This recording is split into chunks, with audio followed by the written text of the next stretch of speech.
Assalamualaikum and a very good morning. This is a housekeeping reminder. Welcome to Journalism E-Colloquium Main Event 1, The Evolution of Journalism Landscape, Challenges and Opportunities of Modern Journalists. On behalf of the organizers, I would like to thank all of the participants for joining our event today. Before starting our program, I will read out some rules and guidelines to all participants. Please register yourself by the link or QR code given. If you have any problems regarding the registration, please don't hesitate to comment in the chat room and we will try to resolve them. Participants are required to open the camera to ensure full participation. Participants are required to mute their mic while the panel is speaking. We will appreciate you to on your mic during the Q&A session. Please comment in the chat box if you have any questions regarding to the forum discussion, and all of the questions will be answered during the Q&A session. Please fill in the feedback form at the end of the sharing session to get an e-certificate. Make sure to also look at our Instagram page at Colloquium44 for exciting giveaway gifts and lucky draw sessions. Thank you. Hashtag Journalism Colloquium, hashtag Colloquium44, hashtag Journalism versus Creators.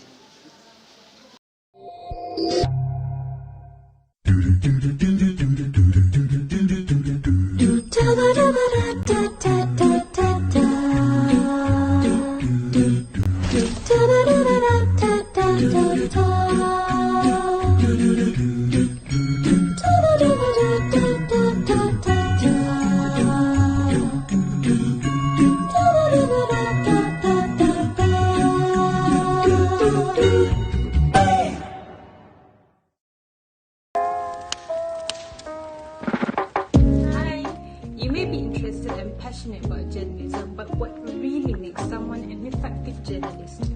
These are the good qualities if you want to pursue this career. First, you need to have a way with words, good writing skills, effective communication, and allow you to share your messages and ideas with clarity and ease. Secondly, is investigative skills.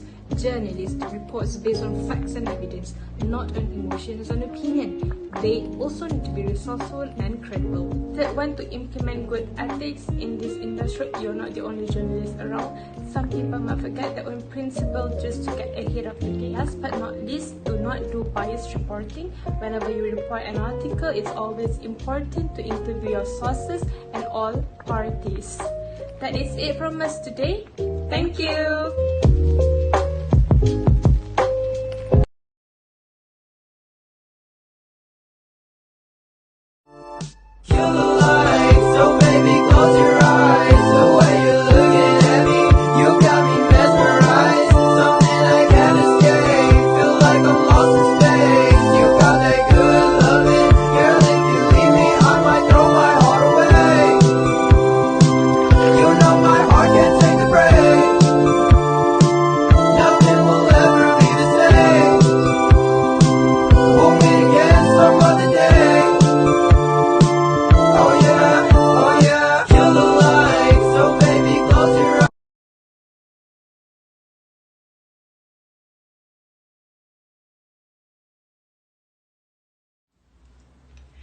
Assalamualaikum dan salam sejahtera. Berita Colloquium bersama saya Ahmad Fahmi Ahmad Tajuddin. Program 2 tahunan Colloquium yang dianjurkan oleh pelajar semester 5 Kursus Kewartawanan Fakulti Komunikasi dan Pengajian Media YBhg Shah Alam bakal kembali bagi membincangkan isu-isu kewartawanan masa kini. Pengarah program Syahzal Nadia dalam kenyataan berkata, program selama 3 hari tersebut bakal menampilkan barisan panelis terkemuka dalam bidang penyiaran dan kewartawanan tanah air.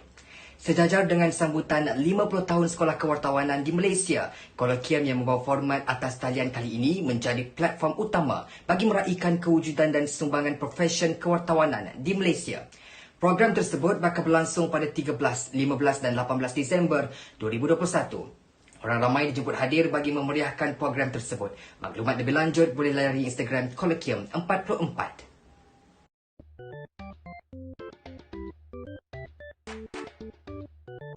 Hai, Assalamualaikum. Saya Farfozana. So basically hari ni saya nak anda semua untuk sertai program E-Colloquium Kewartawanan dari UiTM bermula 13, 15 dan 18 Disember ini. So basically ada macam-macam aktiviti dijalankan. So yang penting sekarang ni korang boleh bersama dengan saya pada 15 Disember. Waktunya bila? Macam mana nak tahu? Korang kena follow. Assalamualaikum and a very good morning to all panelists, lecturers and fellow participants. Welcome to 44th Journalism E-Colloquium. My name is Ahmad Bobby and I will be the floor manager for this event. So how are you guys today? I hope all of you in a good condition. So today we will have our main event one, the evolution of journalism landscape, challenges and opportunities of modern journalists. So panelists for today is Datuk Yong Heong, Board of Trustees from Malaysian Press Institute MPI. So guys, first of all, I would like to thank all panelists for being a part of our colloquium. It's truly a pleasure to have all of you guys here to share your input. A quick reminder, don't forget to register. The registration link has been posted in the chat box. In the meantime, do check out our social media at Colloquium44 and guys, give it a follow and do tag us along the event. So everyone, sit back, relax. We will begin our event shortly.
Social media presents many potential risks for future journalists, especially journalism students.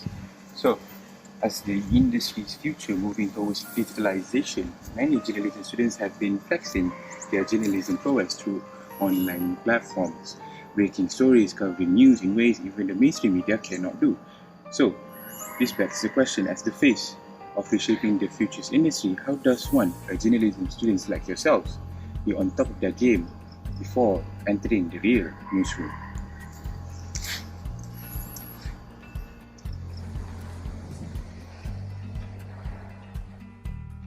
Perubahan dunia digital sekarang memerlukan wartawan untuk menjadi lebih peka terhadap persekitaran teknologi yang canggih, ditambah pula dengan kemunculan media sosial yang menjadi platform sekunder dalam melaporkan berita.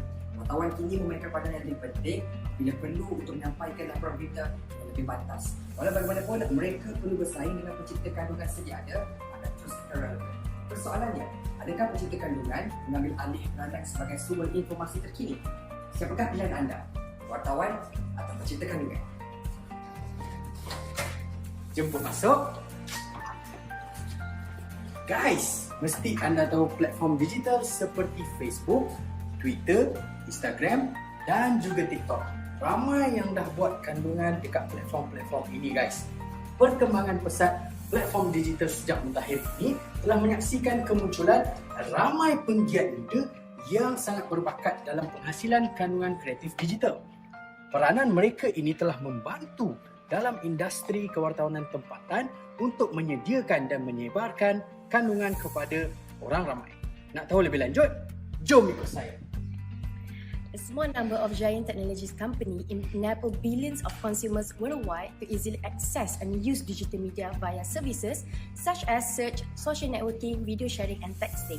As a result, these businesses are becoming increasingly essential in terms of news delivery and digital advertising.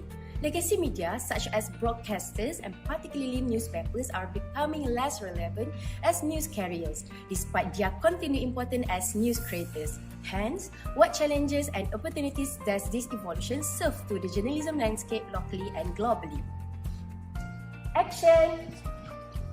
User-generated content and citizen-driven forms of journalism have generated a lot of traction in the ever-developing media industry, thus creating a very challenging environment for traditional journalistic ethics and methods to thrive. Come and join us as we delve deeper into this subject, because we are providing a platform for those in the media industry, content creators and fellow consumers to address the current issues that they're currently facing, share their perspectives on citizen journalism, as well as the professional beliefs of good journalism. See you there.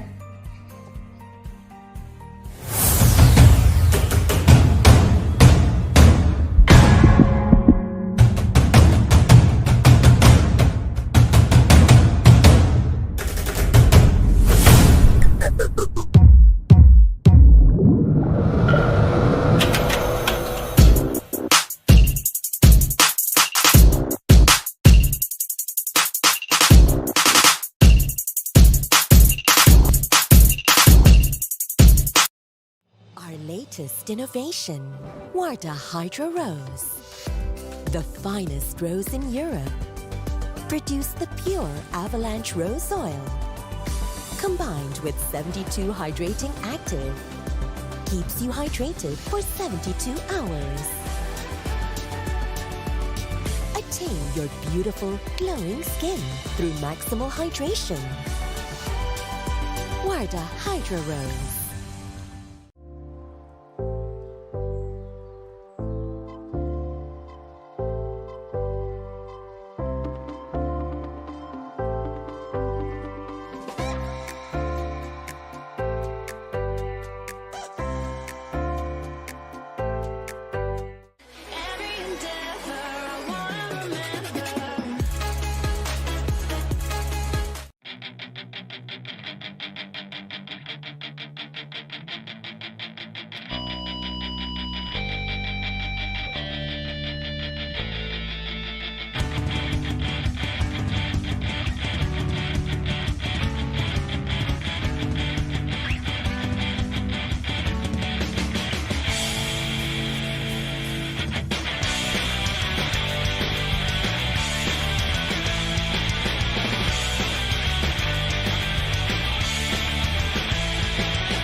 Auzubillahi minasyaitonirrajim. Bismillahirrahmanirrahim. Alhamdulillahirabbil alamin.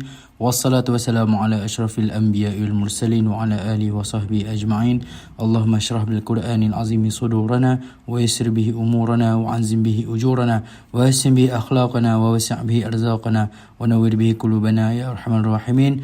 Allahumma ighfir li wa li walidayna warhamhuma kama rabbayani shaghira. Rabbana la tuzigh qulubana ba'da idh hadaytana wa hab lana min ladunka rahmah innaka antal wahhab. Ya Allah ya Tuhanku, permudahkanlah segala urusan kami. Ya Allah ya Tuhanku, lancarkanlah majlis kami pada hari ini. Ya Allah ya Tuhanku, berikanlah kami segala kemudahan untuk majlis kami pada hari ini. Rabbana atina fid dunya hasanah wa fil akhirati hasanah wa qina adzaban nar. Wa sallallahu ala sayyidina Muhammad wa ala alihi wa sahbihi wa barik wa sallim. Walhamdulillahi rabbil alamin.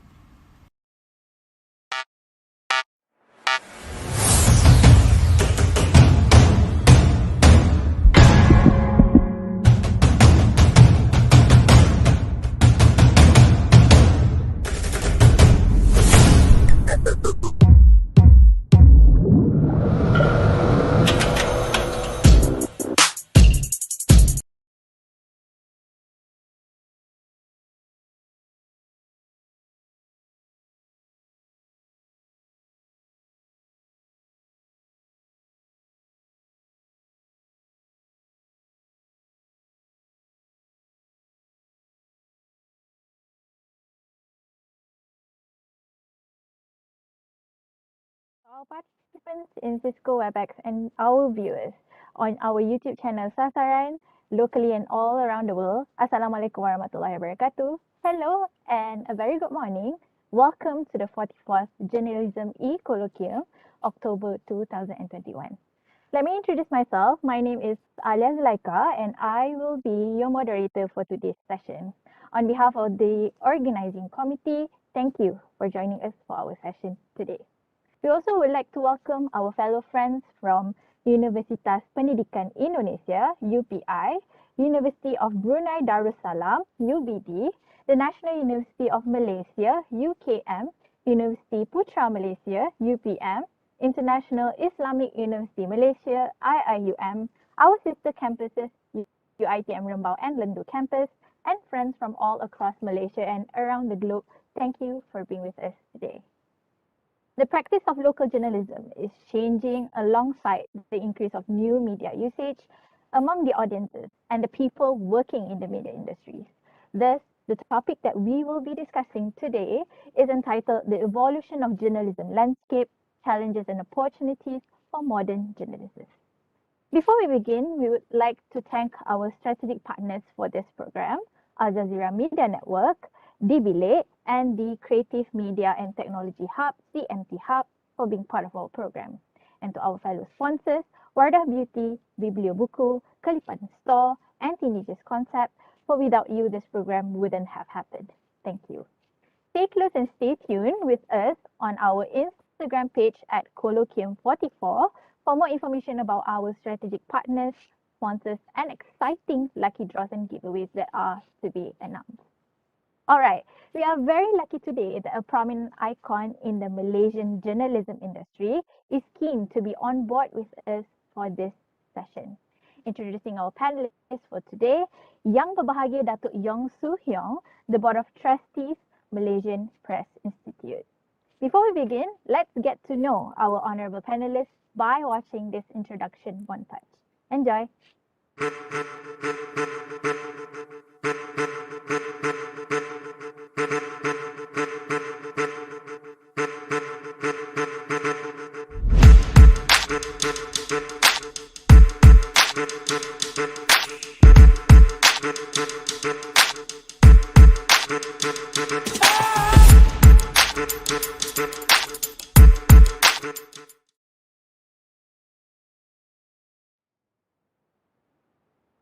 And that is the introduction montage introducing our fellow panelists for today. Once again, I would like to welcome our honorable guest, Yang Berbahagia Datuk Yong Heong, the Board of Trustees of the Malaysian Press Institute, MPI.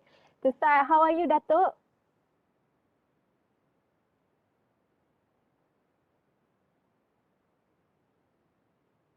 Datuk, I think you're on mute.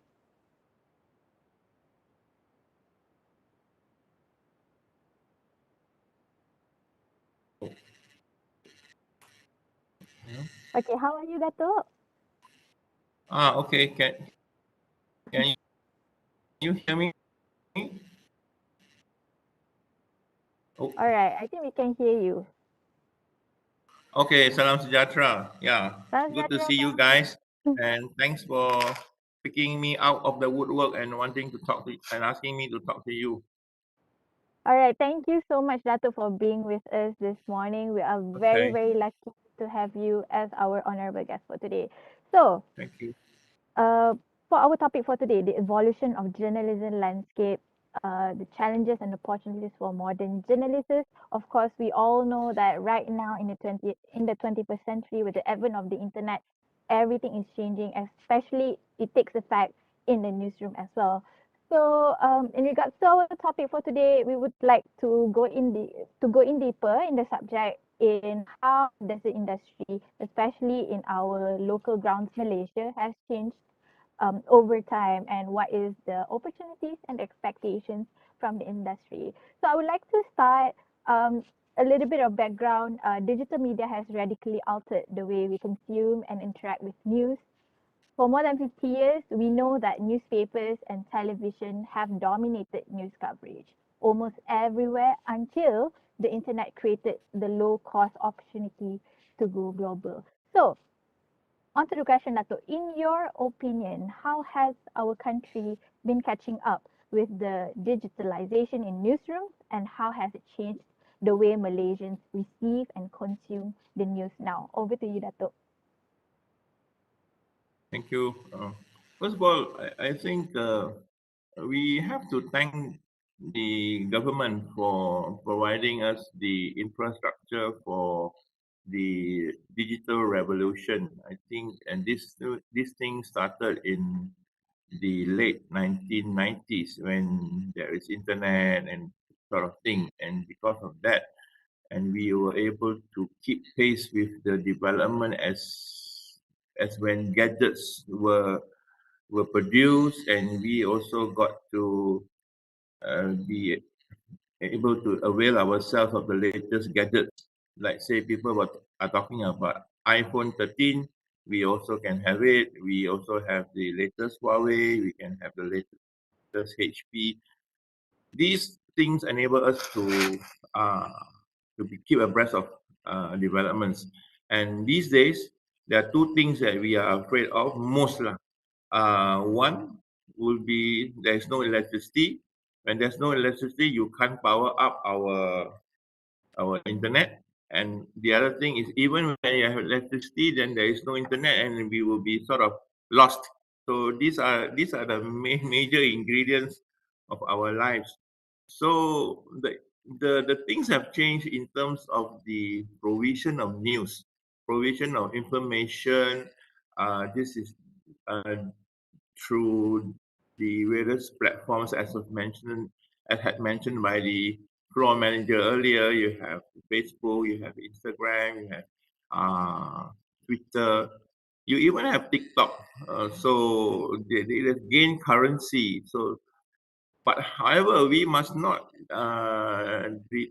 detach ourselves from mainstream journalism, because it is the mainstream journalism that makes us more credible in when we present our news, that sort of thing. Because if we are unable to write, present properly, then that particular digital information, no matter how sassy it is, how exciting the music or the graphics it is, when if we can't have it nice, put it properly, then it will diminish in its value. So that means whatever the students are learning in university, as far as the basic tenets of journalism are concerned, this should be absorbed and assimilated and practiced. Then the gadgetry thing is, by the way, you have to be very good at it. So this has changed compared to the old days of uh, what do you call it, typewriters. And when we say notebooks, it is not a computer notebook. It is that it is little book that you write down the facts when you interview people. So nowadays, people do not have even tape recorders. The smartphone can be a tape recorder. So these are the visible changes. But whatever it is, the core thing in journalism, we should maintain those values, so to enable us to be able to write well. Yeah. All right, Datuk, that is a very insightful sharing. I like the fact that you mentioned that we must not detach ourselves with mainstream media like newspapers and TV broadcasters that are initially the main sources of news. Because right now, with the advent of social media, we can see that publishers and broadcasters have started to build online audiences, producing video-rich news channels that are accessible across the world with just a touch of the button. So looking at the scenario, let's refer it as News 3.0, in which in the age, companies as diverse as Bloomberg, CNN, BuzzFeed, and Huffington Post, and the likes of them have joined the worldwide fight for online viewers, readers, and listeners. These broadcasters and publishers have created multi-channel and platform news that distributed their contents socially in a way of saying to consumers that we are in control of what we consume, and we can decide of what kind of content that is entertaining for us and relevant, and the publishers and the broadcasters will supply it to when and where we want it. So in your opinion, Datuk, how does this fusion between traditional and new media, broadcasters and publishers have been adapting with the internet and everything, serves as a challenge, especially for printed medias like newspaper publishers to compete and survive in a socially enabled environment like today? Wow, that's very powerful questions. But after having listened to you has triggered something in my mind as to the fact that all is not lost. In the sense that I so in the past, when we think about our own journalism stories, we will only write for the publication that we belong to, and then the news is read by the people who subscribe to the newspapers, uh, and the range is very limited. And so some people will say, okay, that newspaper, if it's bought into by a household, then likelihood there will be 4 persons reading that newspaper, so they multiply.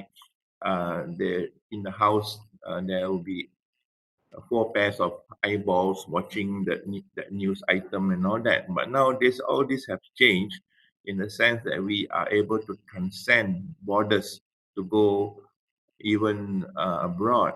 So while we may be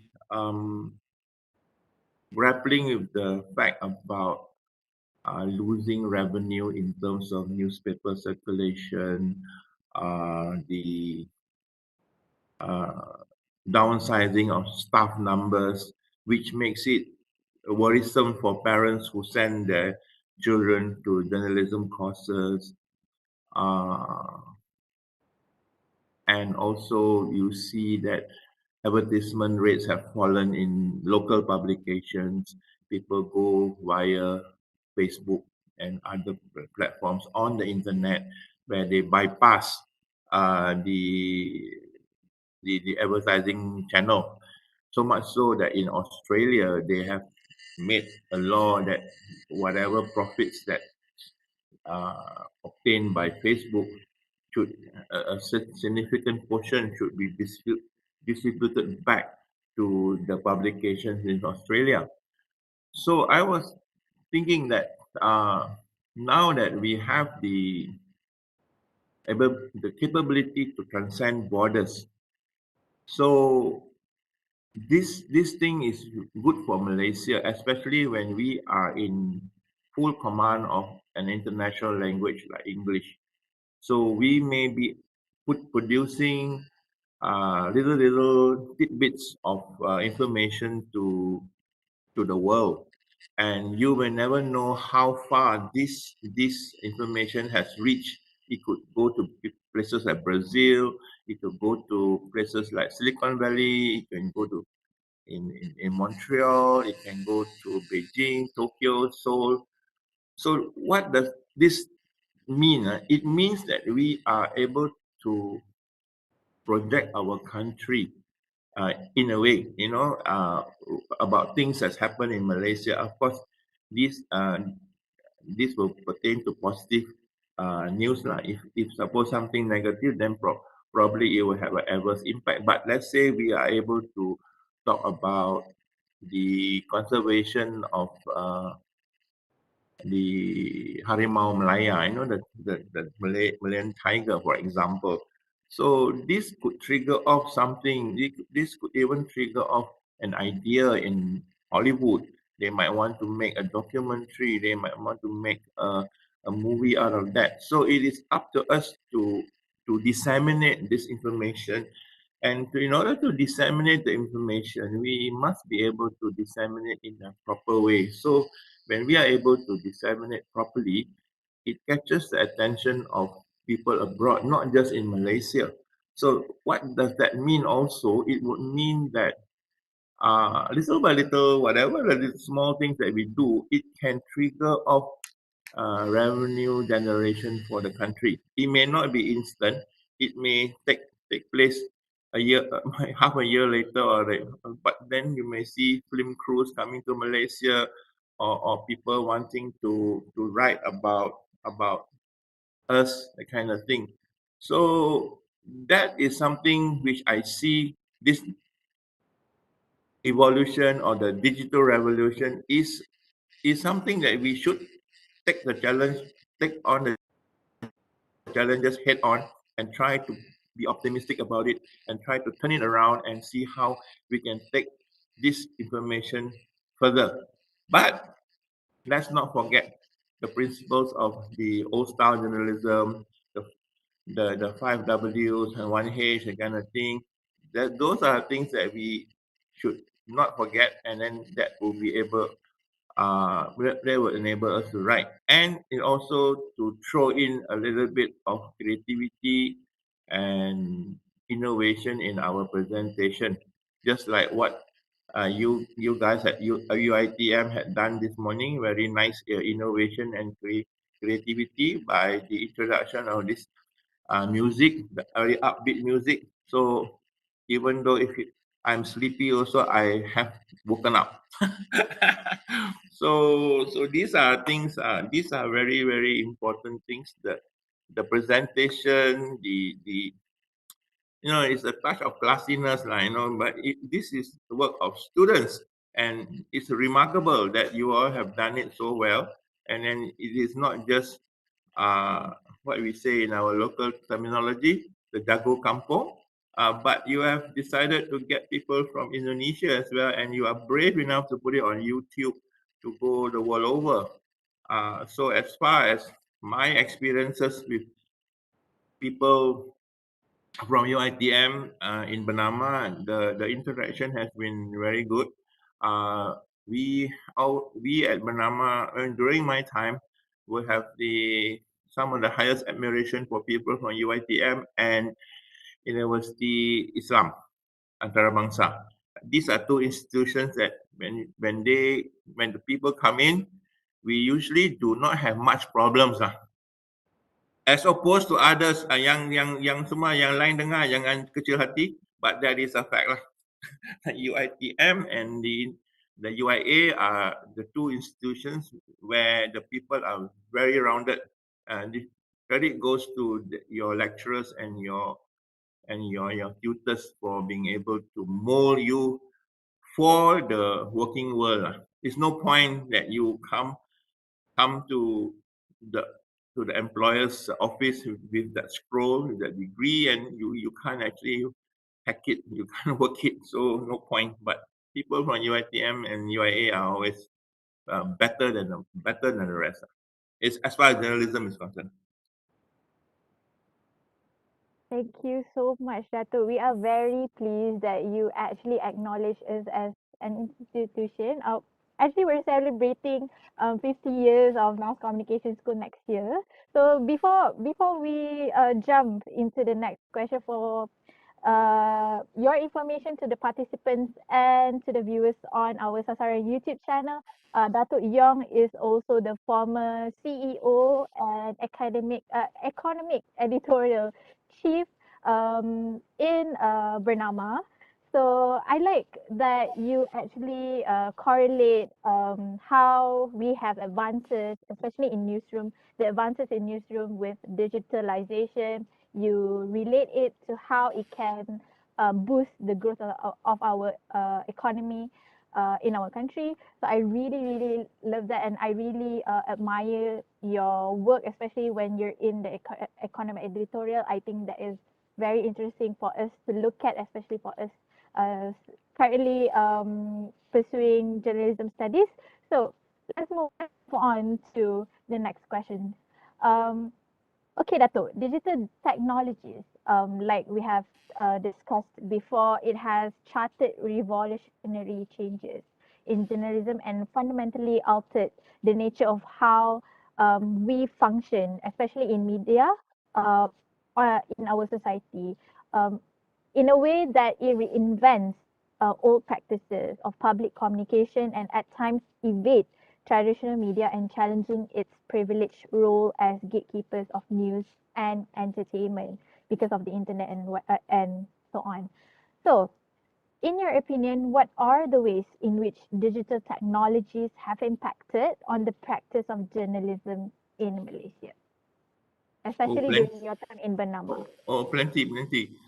You see, if you all don't mind, I will go back to the days of old, and sometimes you may not have even heard about such practices, but then you'll be shocked because nowadays almost everybody has got a smartphone, and without a smartphone you also can't move because the MySejahtera is the one to say, hey, are you vaccinated? Are you on a second dose? QR code and all that. Okay. One of the earliest things that we do when I was in Bernama, they say you must go to an area if you are covering an event. Look for the telephone booth.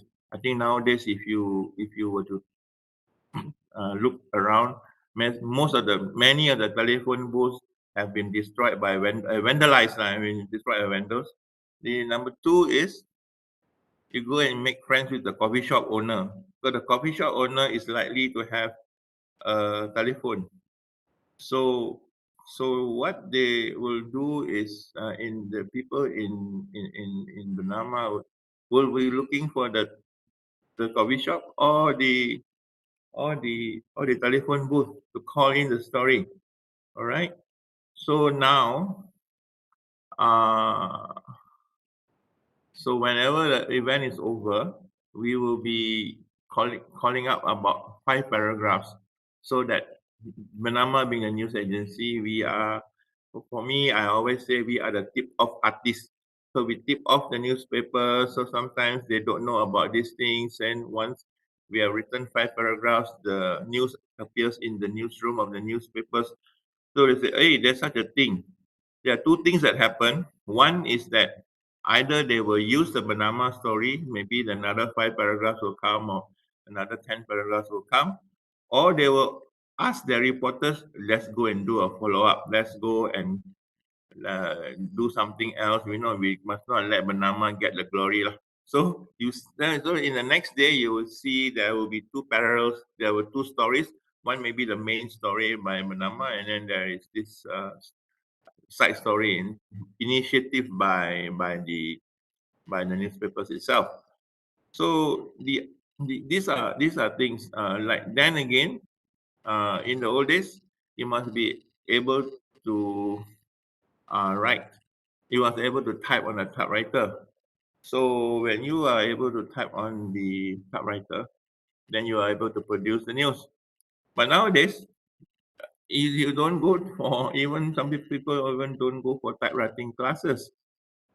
They are able to immediately type on the screens of the mobile phones, right? So people learn one way or the other, two finger, three finger, whatever, 10 fingers. Also, they are already very well versed in the way of typing because that is the medium to do text. The other one is voice. There are two things. So from the very early days, you already are able to do so.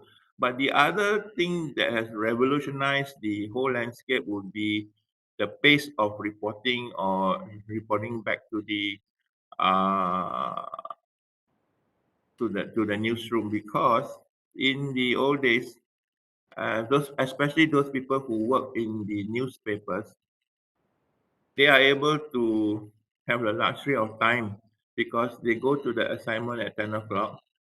They return to the office at 5 o'clock. Nowadays, if you were to do so, the news editor will wring your neck because you are expected to report almost instantaneously when the event is over because people are waiting. So previously, we have known some of the braver journalists After the event is over at 12, they nip into the cinema at 1 o'clock to see a movie. And the movie ends at 3 something, then they have tea, and then they go back to the office at 5, or just like, so they will say, okay, I just come back. And so they will type the story. By the time the story is over, it's 7 o'clock. Okay, then you look at the watch. Oh, it's time to go because the sun has gone down. It's time to go back. So that's it. But nowadays, you have no such thing anymore. Because you have to report immediately because you have a mobile phone. The boss is able to reach to you, and they say that what do you call that? Where is the information? Where is the information we need? Because the people are waiting. Because whatever it is nowadays, the people demand the instant gratification of information. So let's say a thing has happened at 10 o'clock. By 11, you should be able to say, has it happened or not? Did the VIP come to the function or, and then after that, the reporter should be able to interpret. I'll tell you another interesting story. This is the days before there were handphones. So there was one reporter who was asked to go to see a demonstration. I think demonstration at the University of Malaya. So the students were protesting against something and all that. So by the time the reporter reached there, he saw that there was nothing. So maybe they decided to call off the demonstration and that sort of thing. So because there was no handphone and the reporter is also quite smart, he decided to go home and sleep. So the people in the office were waiting for him. 9 o'clock, dia tak muncul. 10 o'clock, none. 11 o'clock, 12. So either he must be on a very, very hot story, or he can't come back. So they waited until 2.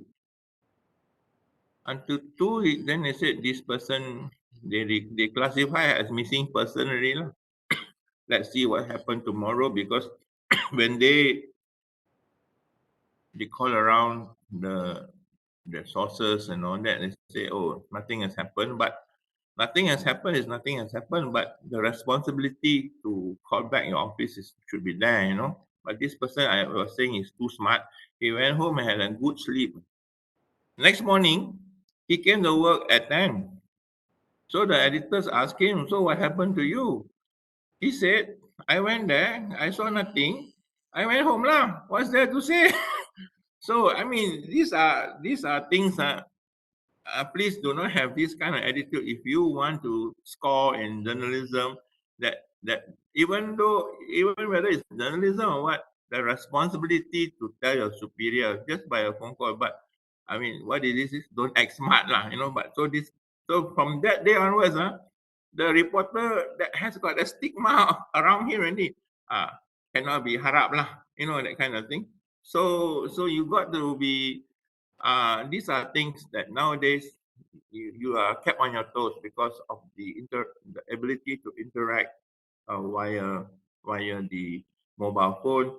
So the pace is different, and because of the ability of smartphones to even take video, so the reporter nowadays are also expected to be able to take the video.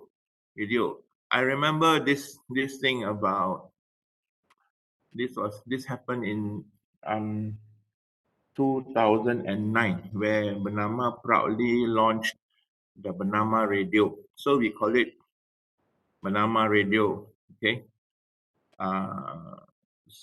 So it was Bernama Radio 93.9. Very good feng shui number lah. Chinese people say can make money and all that lah. Very good feng shui number 93.9. So 3 means life, 9 means long. So there will be long-term sustainability of the station. But sometimes in journalism, you you come under political pressure. We have this minister lah, this Indian Muslim minister lah, Mama we call it in our terminology, yeah. Zanuddin Maidin. He says, so you are going to have a radio station which is 24 hours. So I think because of the Mama Nasi Kandar is 24 hours, you must rename your bernama radio 24 lah. So as far as the marketing people is concerned, 2-4 in Chinese feng shui no good lah. Two is easy, 4 is mati. So you so you cannot get advertisements lah. But anyway, Bernama Radio has gone on to they have celebrated the 12th year, so they are still okay.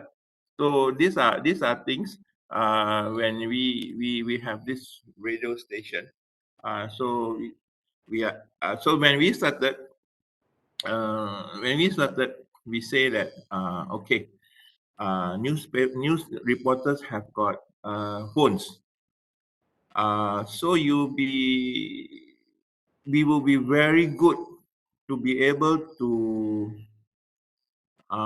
report on things that's happening. Sabah, Sarawak, Johor.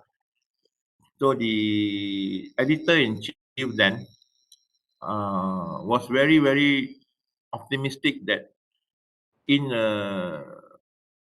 on a morning, we should be able to tell the listeners what is happening around Malaysia. But I don't know lah. The reporters then whether they think that their voice is not like Patrick Teo lah, like the floor manager's voice. It was like Patrick Teo, very nice. But they say they were malu kucing lah. They say they look out in the employment contract. Oh, when I join Bernama, I am only required to write. I am not required to go and talk over the phone. So these are things which hampered the start, in my view, the start of Bernama Radio, because the reporters were rather reticent. I don't want to say, I didn't want to use the word reluctant. For a better word, reticent of wanting to come on air to talk about what's happening, that sort of thing. It's very easy. If you are able to write, I mean, of course, initially you not be very comfortable in talking over the phone because you are actually a print person. It takes a while for you to transform, to transition. But if you practice, you should be able to do so. So in this case, right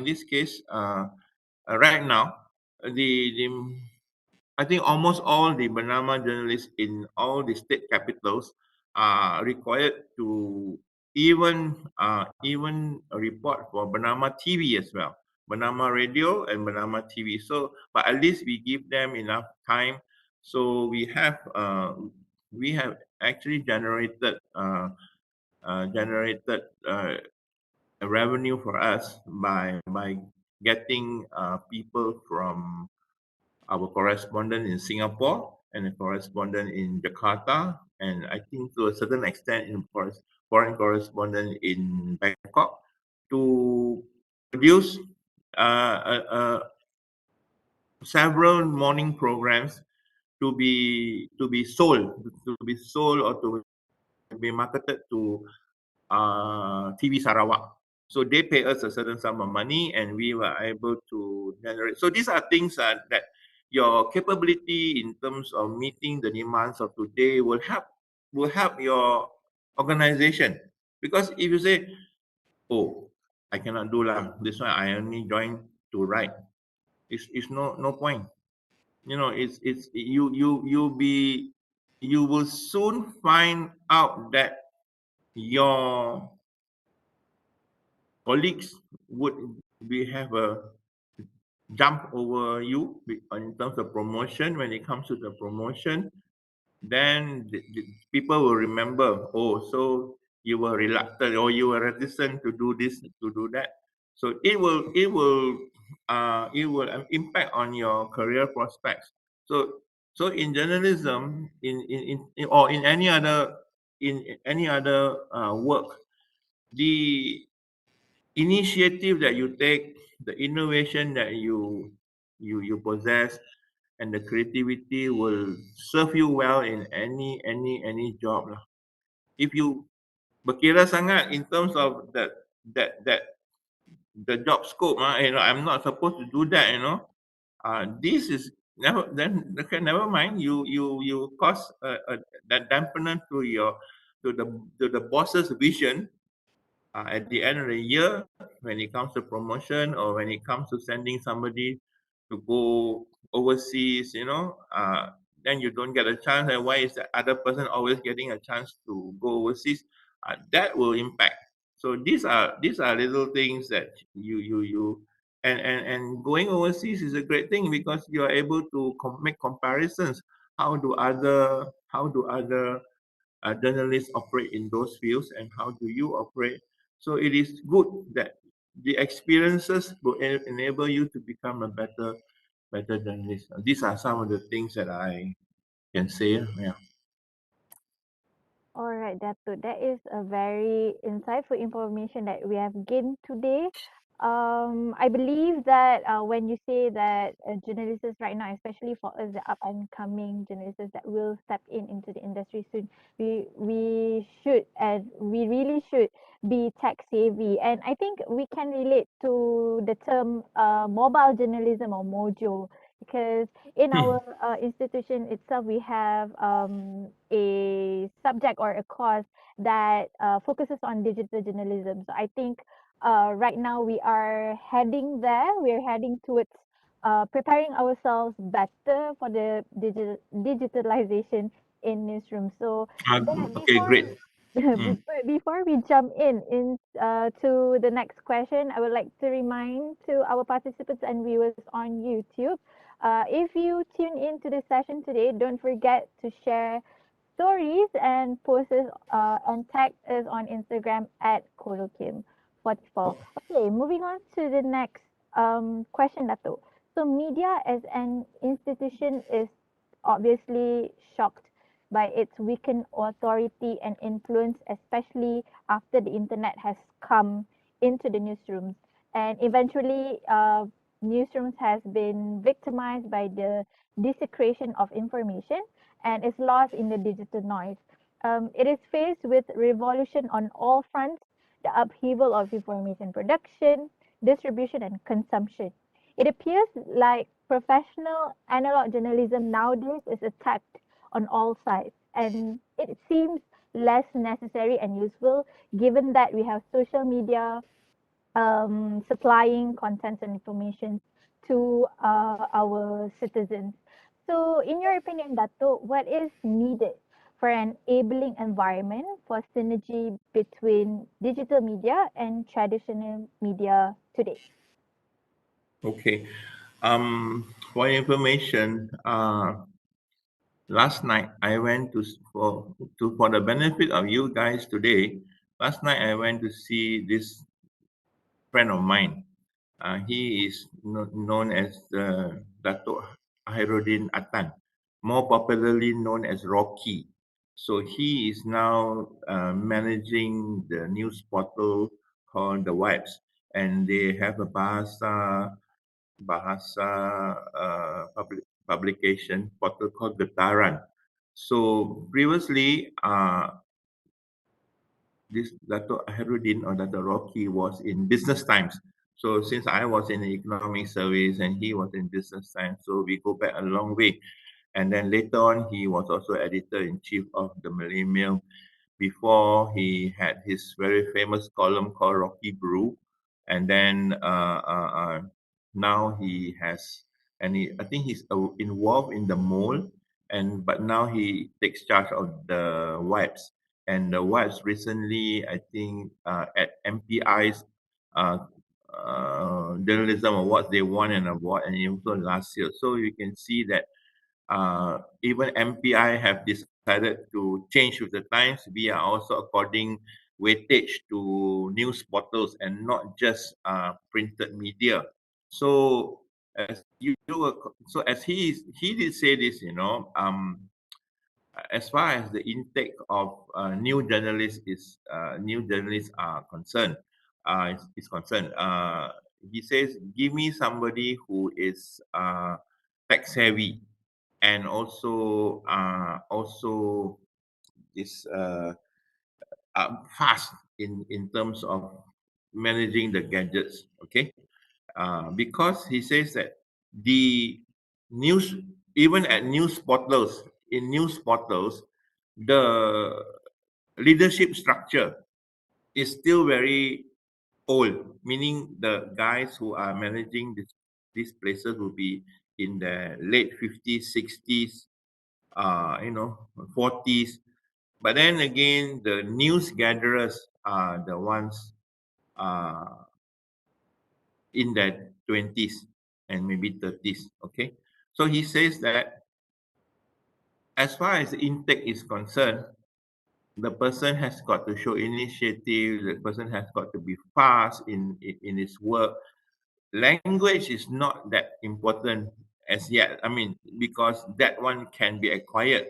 But if you are slow in at the start, then probably you may not be able to make it because news is fast. News, you got to reach out to the readers very fast. And if you take a longer time than usual, then probably at the end of 3 months, you'll be shown the door. They might want to take in somebody who is faster, who is more adaptive, and more able to present the news. So the other thing, that's what he's saying, and similarly, this there's this guy called Harish Deol. Harish Deol and his wife called Pearl Lee manages this 2020 news portal as well. So he is also saying, they are also saying that as far as the intake is concerned, you need these people who are fast, because in the present landscape, you need this young reporters to be able to give out the news fast. However, this Datuk Rocky, and there's another guy called Datuk Yushaimi. Yushaimi was group editor of News Straits Time. I also asked him last night. Because of you guys, I went there to see them last night. Oh, sekali, I tangkap them and then asked them, okay, so what? So he says that while there is this impact on this traditional media, old-fashioned media, the old-fashioned media still stands, in the sense that each news organization, if it wants to be credible, it cannot go on one platform. You say, let's say, you cannot go on only for short news. But then again, you have this TikTok world of buzz and says doing that kind of thing. They are thriving on this. Says is on short world of buzz on short clips. But then again, if to younger audience out there, they will quickly accept, okay, yeah, that's it. What they say it is about true. But for people, for serious researchers in universities or what, on a certain topic, they will fall back to the noted news organizations like Straits Time or the Star, Urusan, Cosmos, Sinar Harian. These are these are places where they will go. And from what I see, when you see that there are different offerings, so like say the Vibes or Free Malaysia Today, they might have the short clips to be sent out to people. Excuse me, to want the news fast. But at the end of the day or the middle of the day, they will have to have a full story because some people do not want to be just alerted on the mobile phone. They will have access to the tablet or the laptop. They will go in and see what's the fuller story. What Ismail Sabri is really talking, because from that particular 15-second clip, we don't know what he's talking about, So we like better go in and see whether whatever he's saying is true or not, because I cannot believe the short clip. Okay, so you go in. Similarly, you see that let's say good examples would be South China Morning Post or the Washington Post or the New York Times. In the past, they are only, let's say, New York Times and Washington Post. They are just concerned about their own town, their own cities. But they write on national issues. But nowadays, they have gone international. They also market their information worldwide. Similarly, South China Morning Post and what happens, even the BBC, they have this thing called. I always like the traditional, the full-fledged media, where they have this thing called the explainer. The explainer is something which is very useful in the sense of for the particular issue. It explains everything. What is all about. So I give you an example. Let's say the 2 days ago we have this Air Selangor business. This Air Selangor has actually riled me up. Like in 1 year, there are about 5 or 6 times when there is this water cut. So you don't get you. So you what do you get from them? Okay. So what are areas impacted? How long is going to take? And then they will say that or because of somebody threw some diesel into the river or this pollution. Okay, it's very all on the surface. So I think what very few, or I can't actually recall that people have gone into the issue very in depth and thoroughly, except for BFM.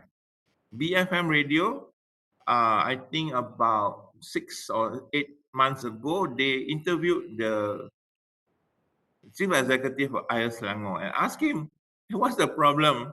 Okay, what's the problem?" So the person was cornered and he told, okay, there are many issues. There are many agencies regulating this water business. It's not just one ministry. There are 3 overlapping ministries. And then we see, wow, this is a major thing. Okay. So as far as I know, what does BFM do? They say, oh, we have that podcast. So if you want to listen to this,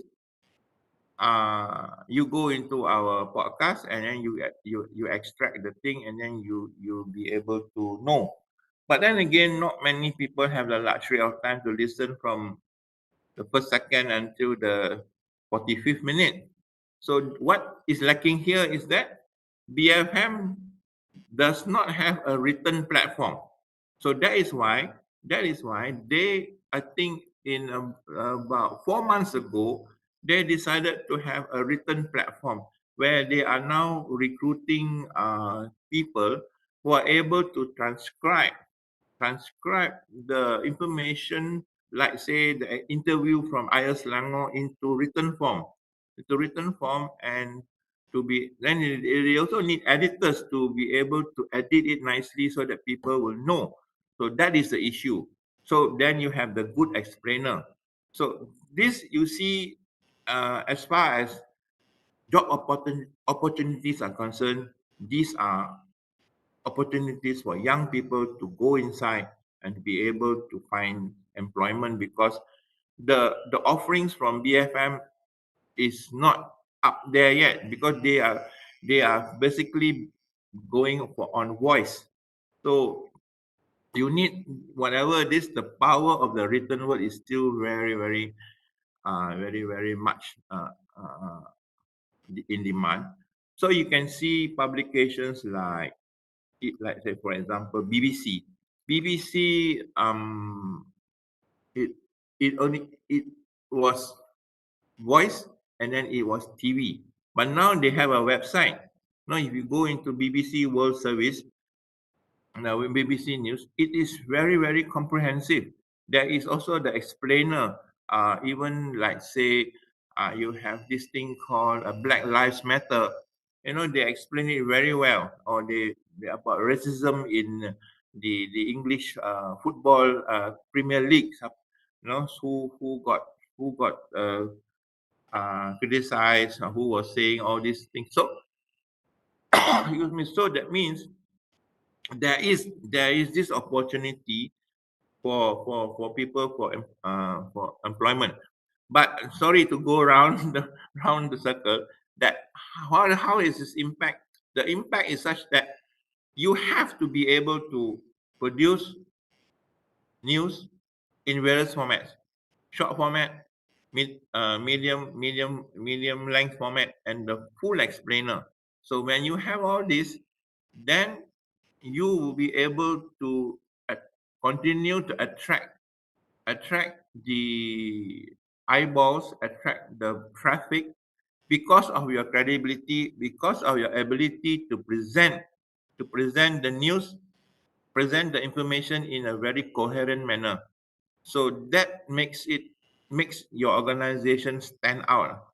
Because if you continue, again, like say TikTok or whatever, BuzzFeed, that kind of thing, they go in short.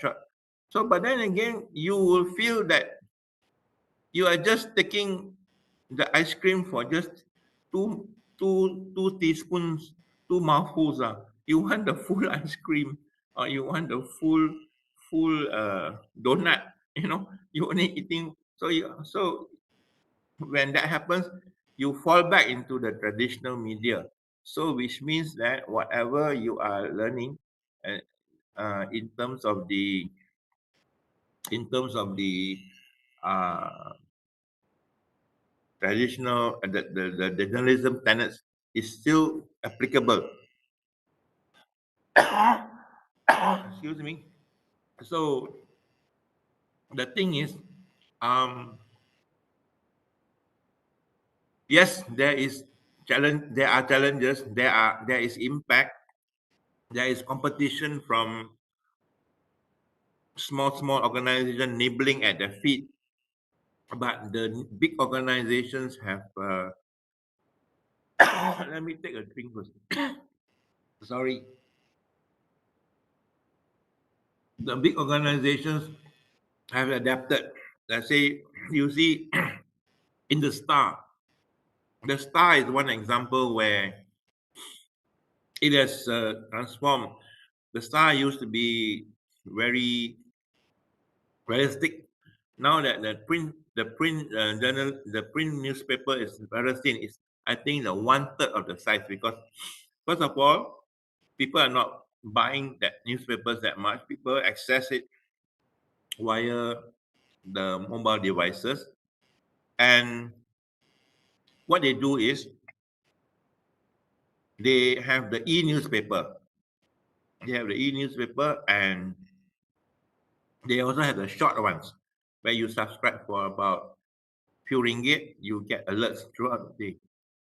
So these are things that news organizations have evolved and adapted to the challenges that they have from the upstarts, what you call that, they so as to be relevant. So they have also gone on the digital revolution on their own. So excuse me. So digital revolution, digital gadgetry is here to stay, but the traditional methods will continue to hold them in good stead. Yeah. All right, that is a very extensive explanation. I like that you give us examples on what newsrooms have actually adapted to this digitalization. And I would like to point out that I love one of our local newsrooms, Malaysia Kini, has actually do extensive reportings, and like you have said, explainers. They have the Kini News Lab, which incorporates data and investigative journalism in their reporting. So that is something that actually the public wants to see, extensive reportings as well as it being interactive, so that the readers and the viewers can actually interact with the news. Okay, Datuk. So moving on, other than serving sets of challenges to the current atmosphere, there will always be opportunities for us that we can take to transform the current situation in the journalism industry with the advent of the internet, so on and so forth. So, in your opinion, how will journalists in traditional print and broadcast media can use new tools in their reporting and distribution of news content? Can you repeat the question, please?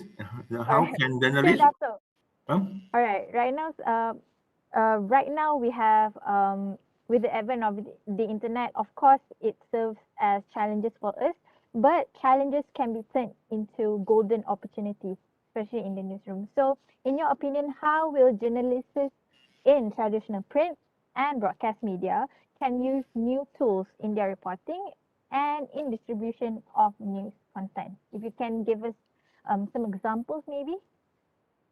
Okay. All right. All right. Um, Very good question, and I was thinking about an answer somebody gave me.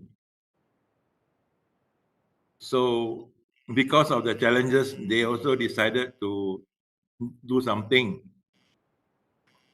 and I I was tickled by the name TikTok. Okay, so the other day I was talking to the acting editor in chief of Bernama lah. And his name is Haji Kaizi. I think he just got appointed. So I said, of course, since I am going to talk to you guys today, I asked him lah. So what are you doing in terms of the changes in the journalism world? So he says, okay, we have done we have a unit.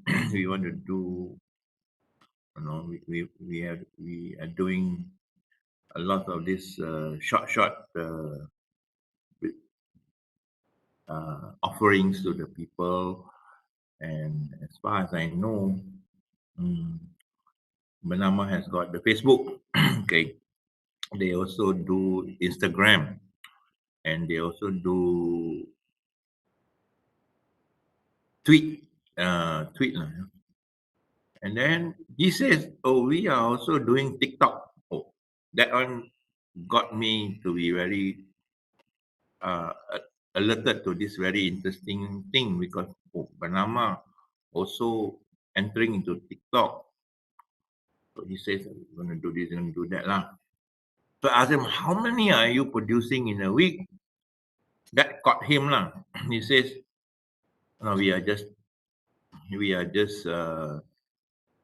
looking into it lah, because it takes it's not easy to be able to craft that." So when you hear this answer, that means that the roadmap, while it's very enticing or very attractive to be there, and just to say that we are also wanting to be in that platform, but it's not easy. So similarly, when I spoke to Datuk Rocky last night. He says, actually, he said the same thing, which I found the answer already. He says, while we want to do the various forms of creative content, while the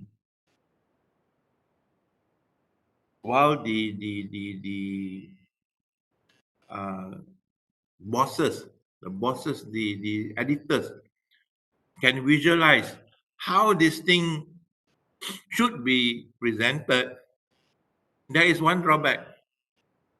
The drawback is how to do it. And he said, this can only be done by the anak muda. Only young people. The older people will think, oh yeah, this one cannot lah, this one, how? The thing that he was mentioning, that I think he did mention your university. He says the people who UITM are rather well equipped. They are very, they can just simply enter and then they can do it.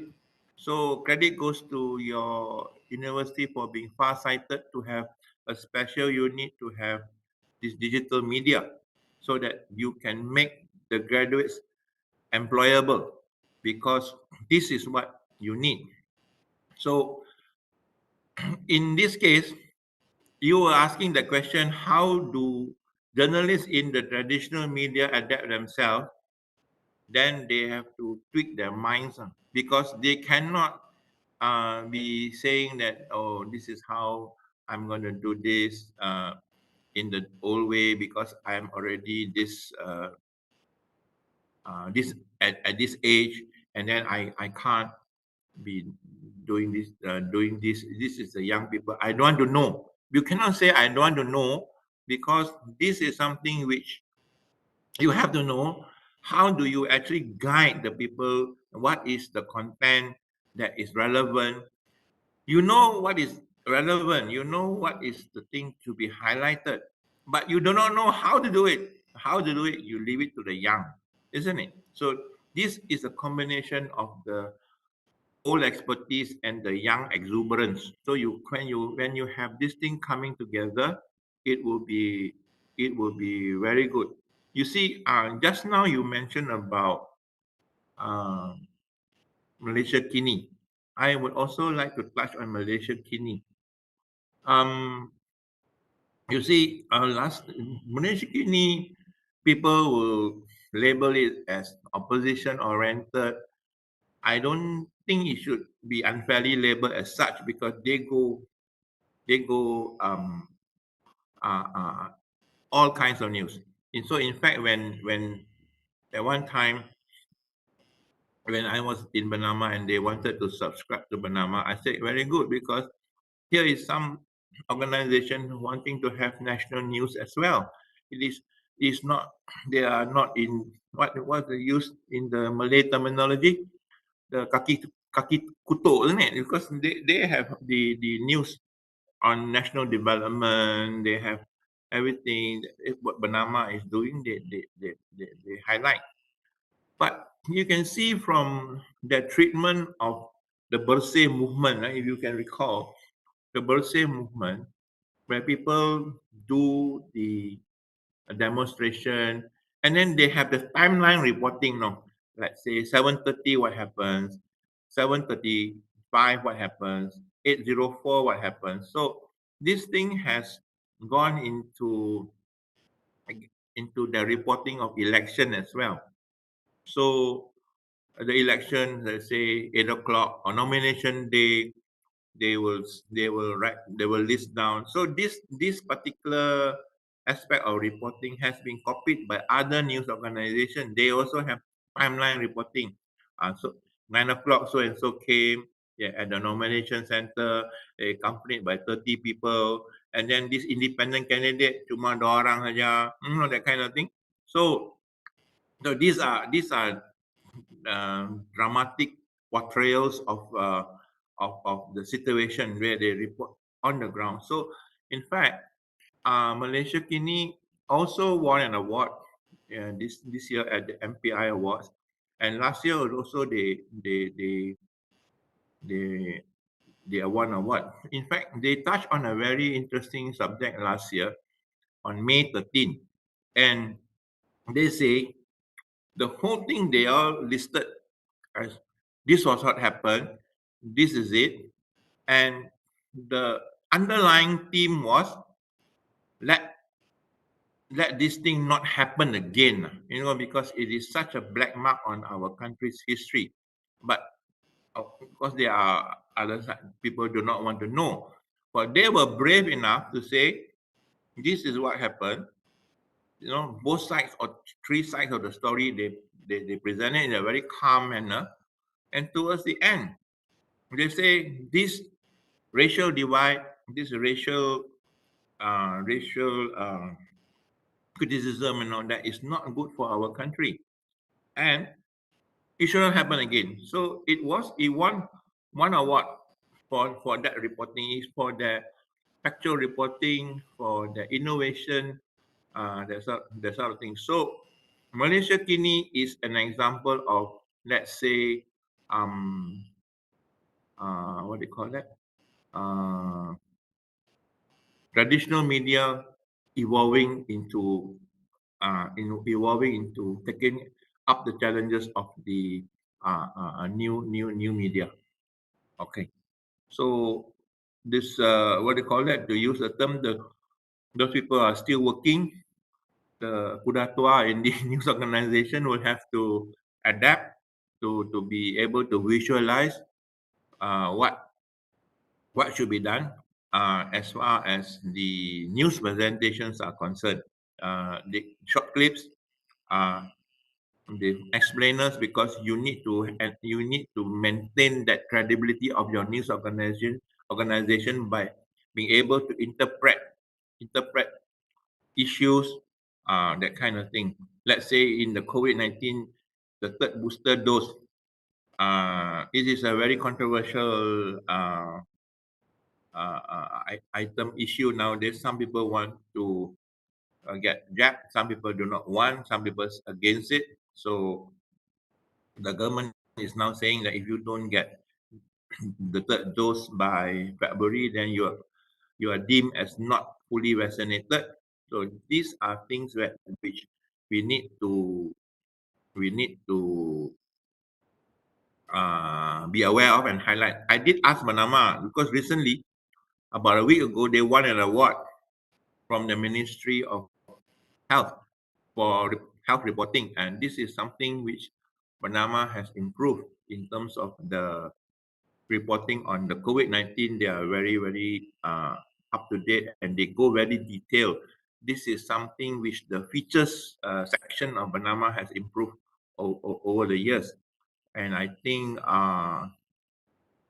one of the editors also, UiTM alumni, Salbia Said. So she was from UiTM. So she are the ones who, and her other colleagues have been able to make the feature section win an award, right? So I asked the editor in chief and the CEO, now that you get the award from the Ministry of Health, do you think you will get pressured?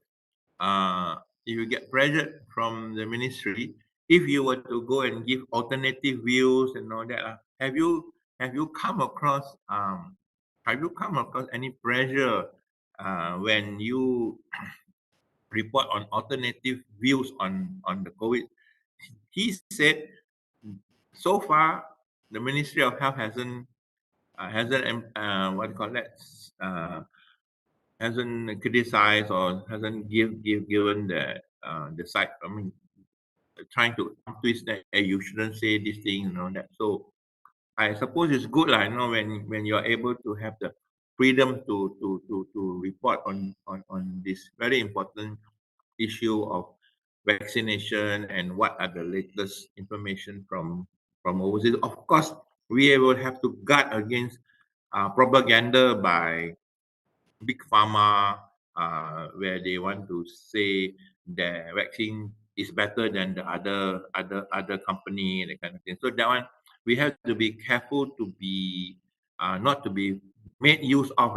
That one is quite important.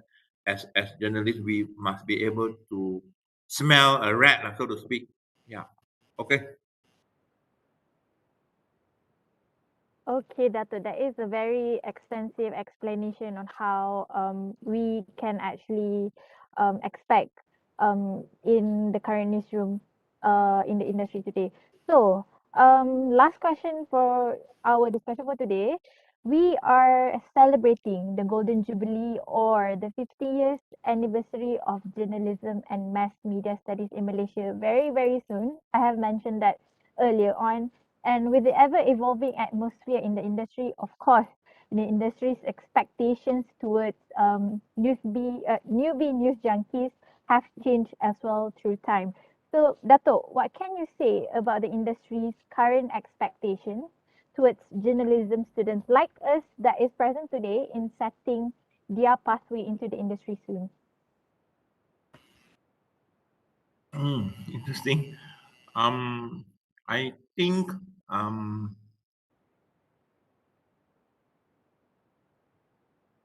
in any job, in any profession, the ability to excel, the ability to stand out is more is is key, is crucial, because we do not want to have people who are, to use the bahasa Malaysia term, setakat makan gaji sajalah. There are people who are like that. Oh, I've already gotten in. I have already got my foot in because of some connections, or I don't know lah kan. Some people, or because of the credentials are good from the from the results, from examination results and all that. Getting in is one thing, but in order to have a great future, you must excel. You must excel. You must be creative. You must be innovative. And to use the word of this lady editor who was also in Reuters before, Pearl Lee, she was in Reuters. The person must be hungry enough to go and get the information, hungry enough to bring back the content to the organization. Then you are able to make a very good harvest of the thing. If you do not have content, then you are at a disadvantage, right? So what's the point of having news gatherers, news gatherers who are not able to gather the news, and then that organization will have to go and report what the other organization are saying in order to go and cobble together the story. But if you have people who are able to have a good context, that's why they tell me we need people who are resourceful. We need people who are imaginative. We need people who are fast with the gadgets, and then they bring the content. So as far as the content is concerned, how do they want to curate? This one you leave it to the sub-editors. For me, I will say these people are the washing machines of the company. I used to joke about them. Those sub-editors are washing machines, because we clean the dirty parts out, and then we get the nice part for presentation. So in this case, you need some people who are aggressive to go out and bring the information, or sometimes it also doesn't mean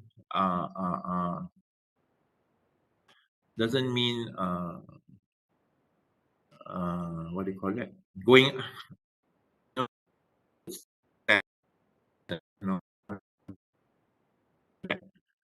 going out physically. You can walk in by the telephone, by the contact. I will tell you a story. This one is quite controversial also, but I will tell it's a very interesting case by imagination. Sometimes when Malaysia we have a new prime minister, we used to write about the family. Ini cerita dulu-dulu lah. So when Ismail Sabri became the prime minister, I don't think people were writing about Daffy or what. He just transitioned into the job. Nobody was that excited, or even Muhyiddin Yassin became prime minister. There was no reporting on his family background. So we're saying that why I'm saying about resourcefulness is that in 2009, when Najib Tun Razak was going to become the prime minister, we decided to go and write about his family. So the one person or two persons were entrusted to go and write about the family, but whoever they called was always, they met with this blockage. Oh, you can't write this because that time there was this guy who had all the information. He was working with Tun Raha, the mother of Najib. So he had all the information, but he decided not to give. And then the reporter was at the loop, and maybe the editor was tough on that reporter. Hey, how come you don't have anything about the family? No, we want to have a nice story about the family. So you resourcefulness, ask around, then somebody say, hey, I know someone who knows the daughter and that sort of thing. So we wrote lah. We didn't know the daughter. This daughter was not from Rosma. It was on the first wife. So when the story came out, I also got a call from the PA of Rosma. Why did you go and write that story? Kena. That time, the Star used the story. Our great Wong Chun Wai, I think you know his name, is alright. He called me, hey brother, what's happening now that you have done? You have written the story, we the Star has published. So apa macam?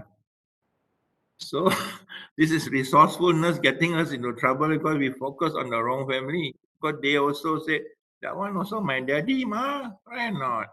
Okay. To cut the long story short, we give a balance lah. Balance reporting. In this case, is balance reporting. So we told the PA of Latin Sri Rosma, never mind, we focus on your daughter lah, on your son. So dapat juga. So they were going back to Washington DC lah. So we wrote on this thing, and then we quoted lah this what's his name? Riza Mansor lah. The guy on the Wolf of Wall Street punya the YMDB punya tu kan. In the story, he said he described the Prime Minister as daddy. So we wrote daddy lah. Okay, never mind.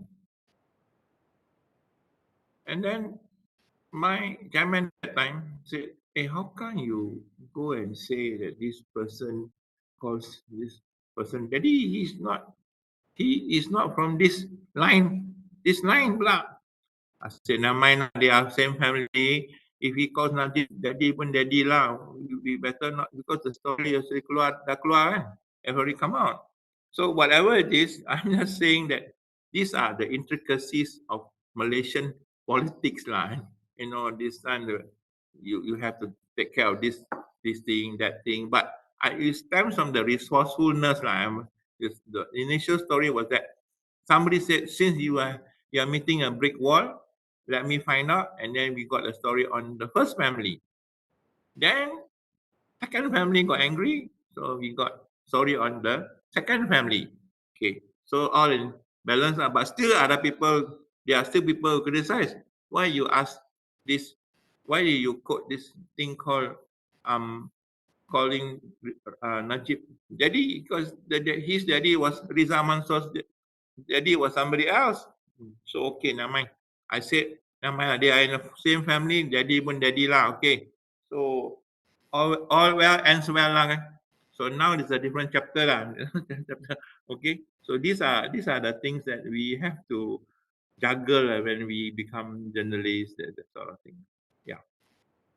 So as far as the like they say, young people who are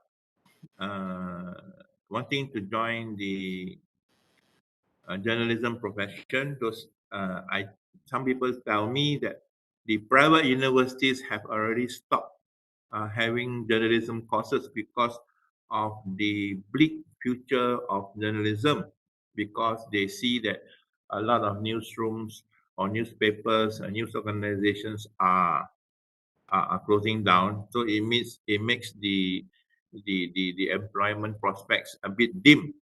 However, public universities like UiTM are still doing. I don't know whether there are new intakes. I don't know. But as far as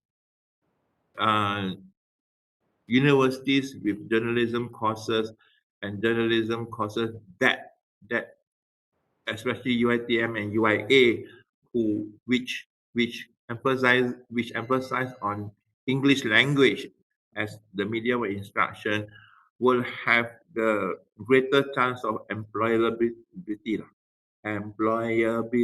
Yeah. So because of the fact that you have an international language, yeah, you are able to work anywhere also. You know, if you and because of the ability to know English, you can thrive. Because there are some Malaysians who have gone over to the United States. I would think that this another person was from UiTM. I think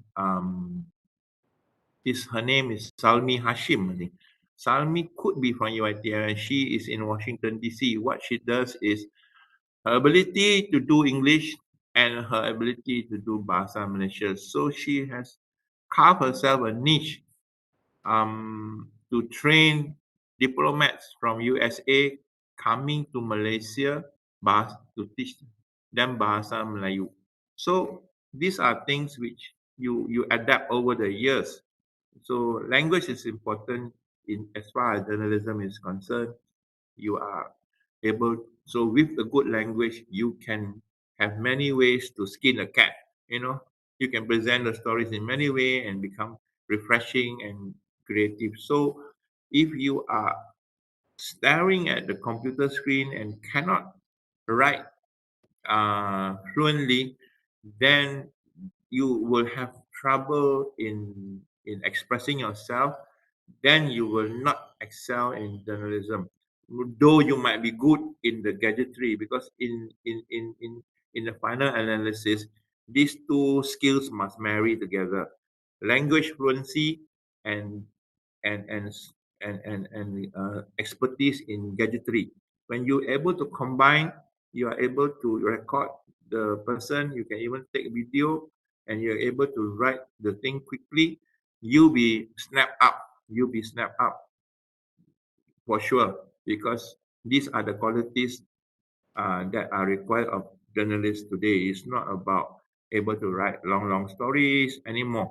So later on, you can afford to write long stories when you move up the ranks and things. But at the moment, news organization need people who are always on the go, quick, resourceful, be able to work the phones very quickly, able to put things together, able to see and interpret.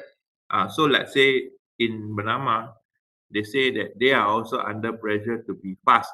So they have gone to Twitter. So I said to the CEO, you are allowing people to do Twitter, say yes. Then again, what do you call it? So surely these people who are doing Twitter must be trusted people. He said yes. So that means the person who is able to can use the Bernama handle is able to win the trust of the editor that he or she can send out the news in Twitter.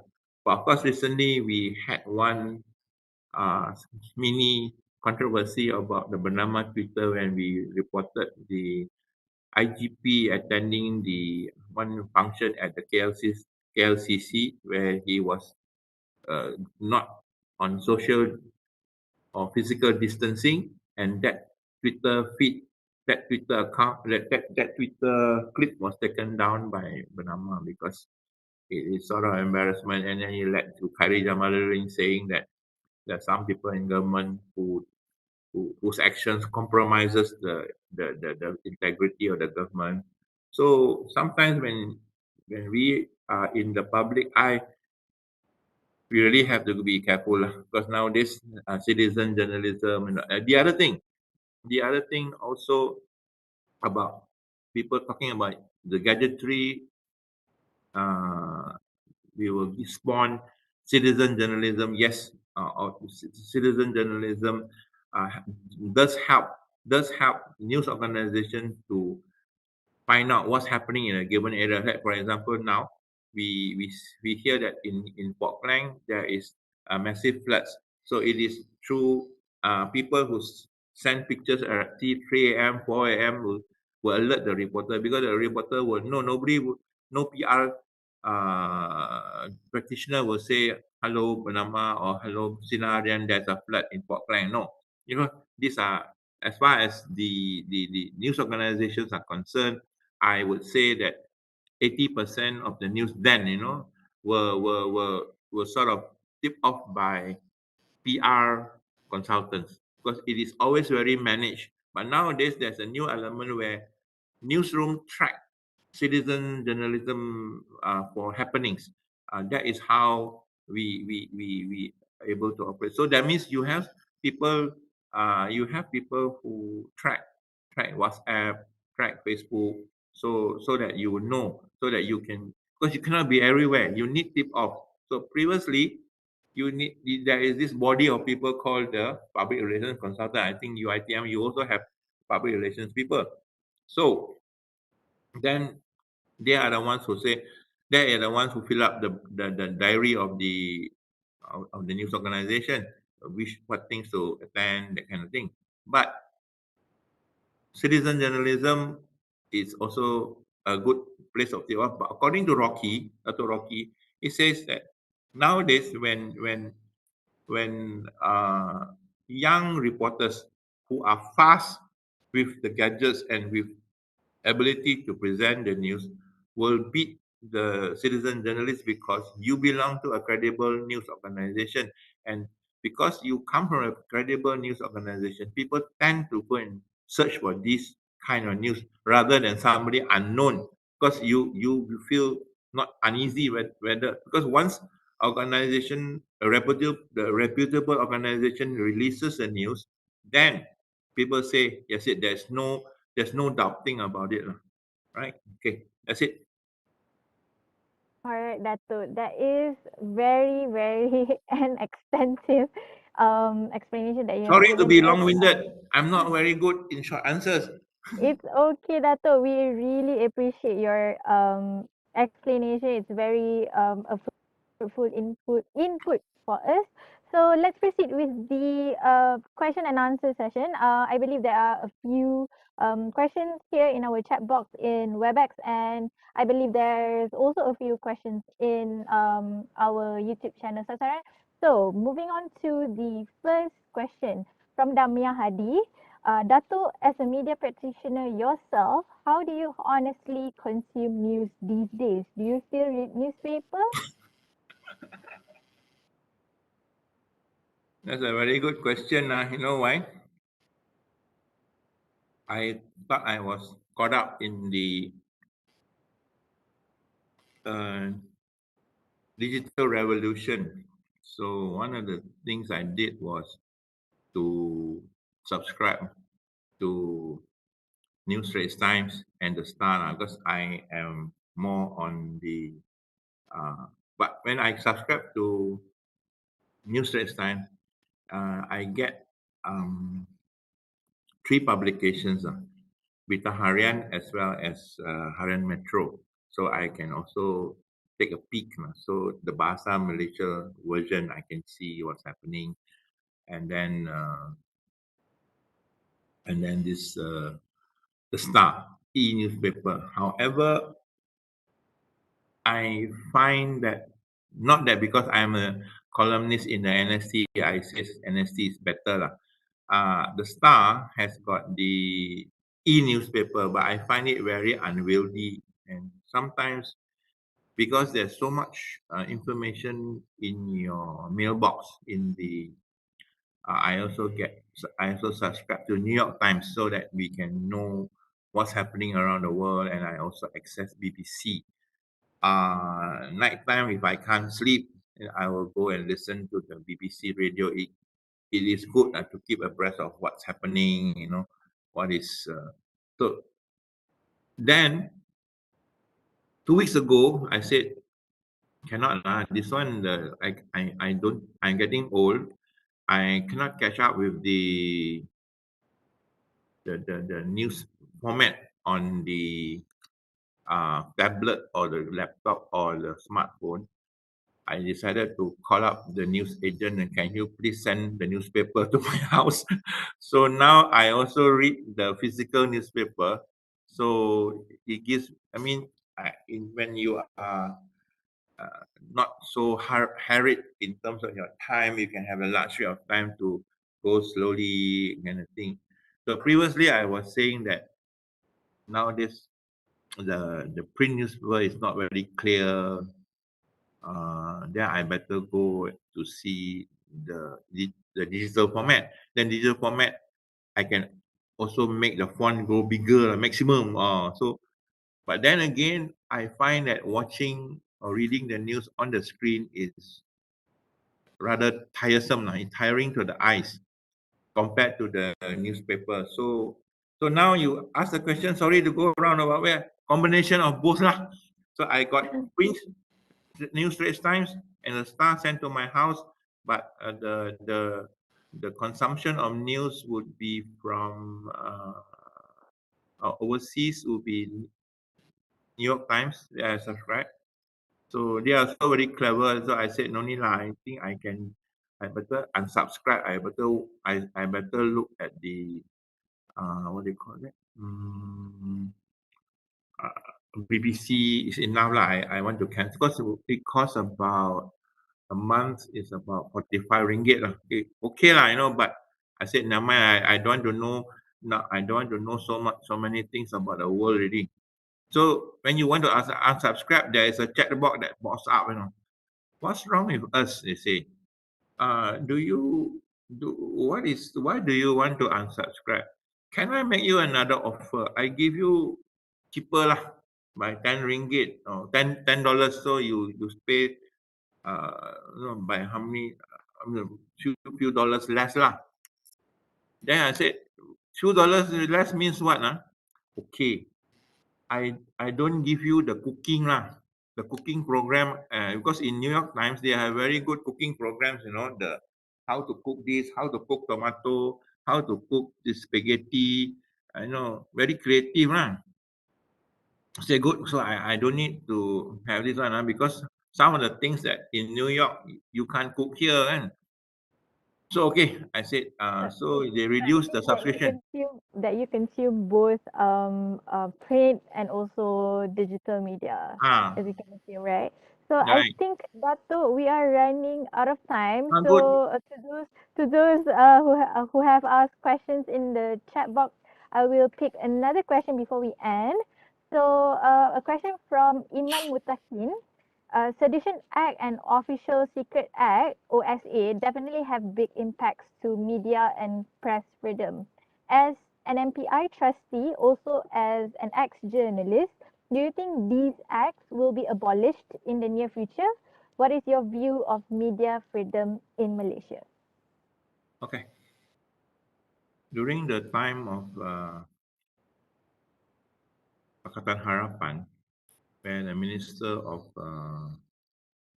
Communication and Multimedia was Gobind Singh Dio, he initiated the formation of the Malaysian Media Council. The Malaysian Media Council was supposed to be a body that acts as a watchdog for journalists and also as a interaction where we as also at the same time we call for the abolition of the Official Secrets Act and the Printing Presses Act so that there will be greater uh, media freedom, and the onus on policing the newspapers who that may have transgressed such laws is left to the Malaysian Media Council. So the Malaysian Media Council was supposed to do all these things, and there were about 6 committees uh, uh, looking at various aspects, membership, the laws to be amended, the laws to be abolished, and we were under this. We among ourselves we picked somebody from Malaysia Kini to be our head coordinator. So we were in the midst of submitting all this. Suddenly we have the Sheraton move, and then we have a new minister in the form of Saifuddin Abdullah. And then when Ismail Sabri became the prime minister, Saifuddin Abdullah was moved to Ministry of Foreign Affairs. But now it's Anwar Musa. We have not heard anything from the ministry. And when Saifuddin Abdullah was the minister, we actually had one appointment already to inform him that what progress we made in terms of what we ought to do. And in fact, some of our proposals were already sent on the way to the Attorney General's chambers to be looked at against other laws. How do we actually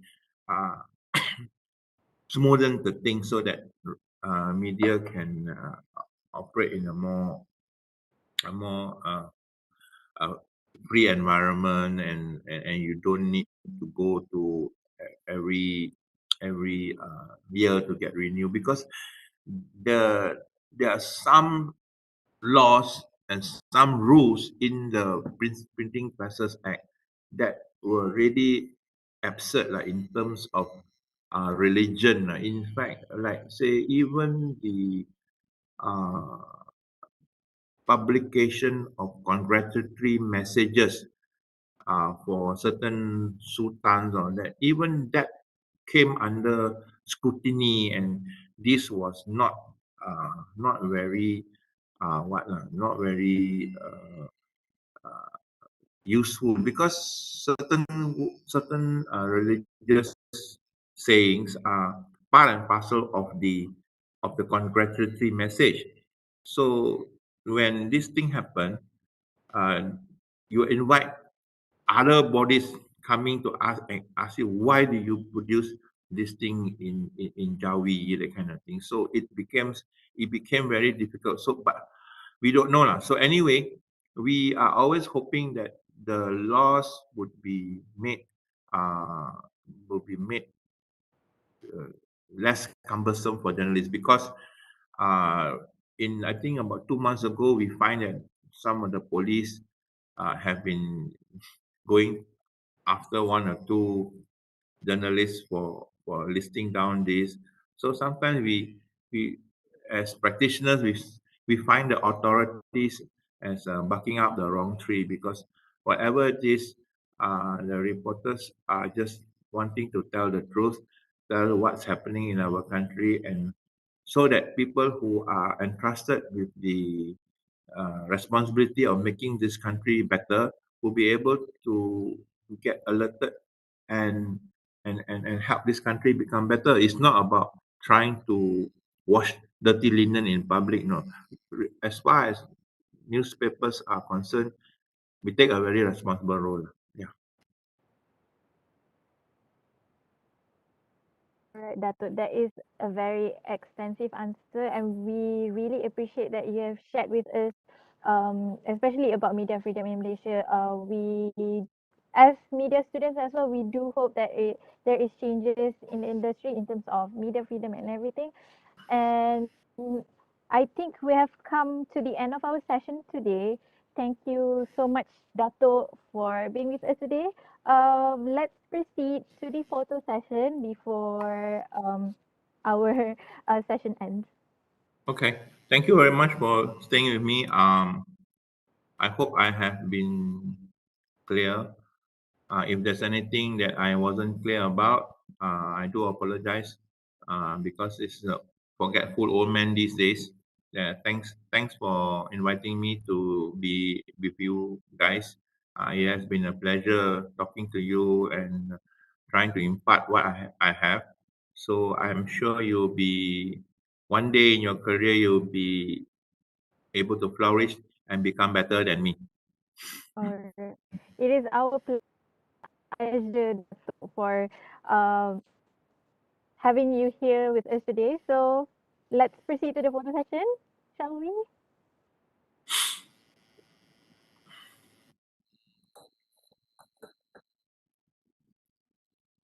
Okay, guys, ready for photo session?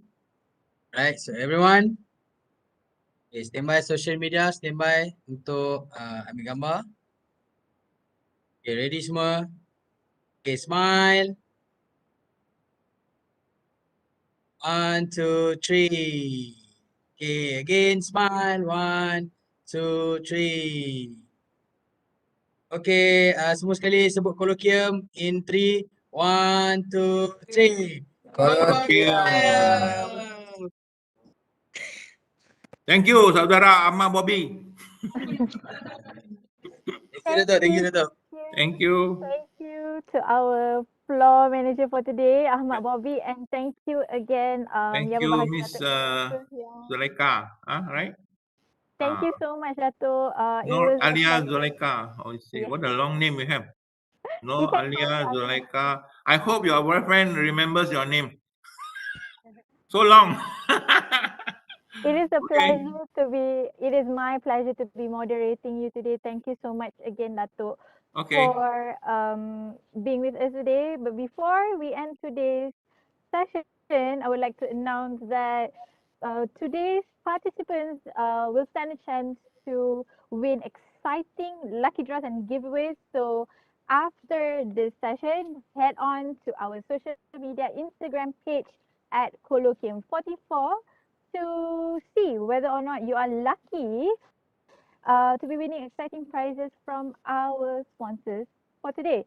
So, and again, I believe we have come to the end of our session for today. We surely had a fruitful discussion with our great panelists here. Datuk Yong, thank you so much again, Datuk, for joining us today and for sharing good inputs with us. And it is very inspiring that we can have you here as our guest and a fellow inspiring icon in the journalism industry.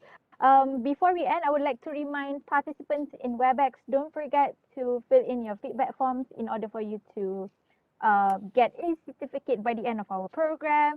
And I would also would like to thank our participating universities, Universitas Pendidikan Indonesia, University of Brunei Darussalam, the National University of Malaysia, UKM, University Putra Malaysia, International Islamic University Malaysia, IIUM, and our sister campuses, UiT Rimbau and Lindu campus, for being with us throughout this session. And don't forget to stay close and stay tuned with us on our Instagram page and all on all our social media platforms at Colloquium44.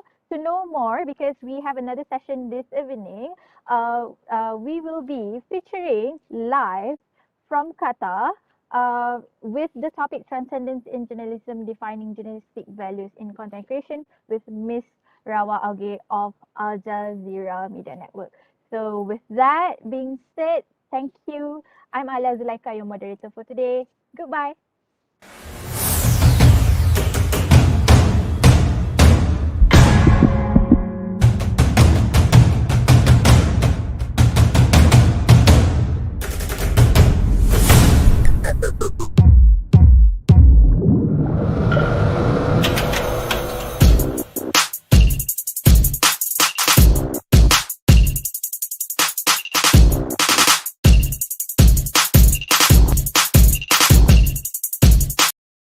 Our latest innovation, Wardah Hydro Rose.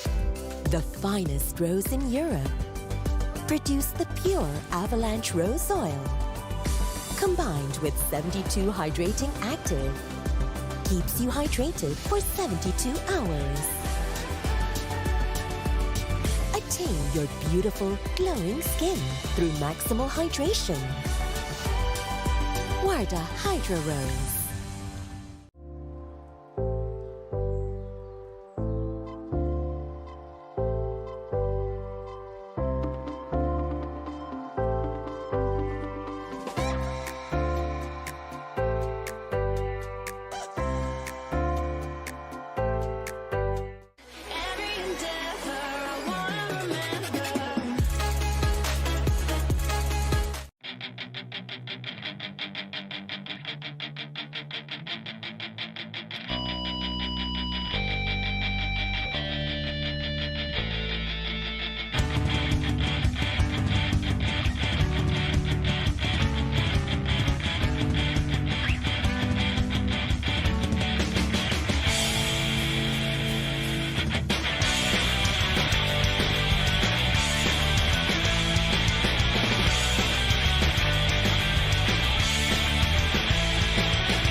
social media presents many potential risks for future journalists, especially journalism students.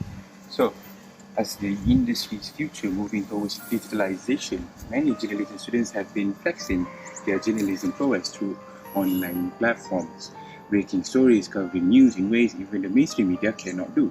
So, this begs the question, as the face of reshaping the future's industry, how does one, a journalism students like yourselves, be on top of their game before entering the real newsroom?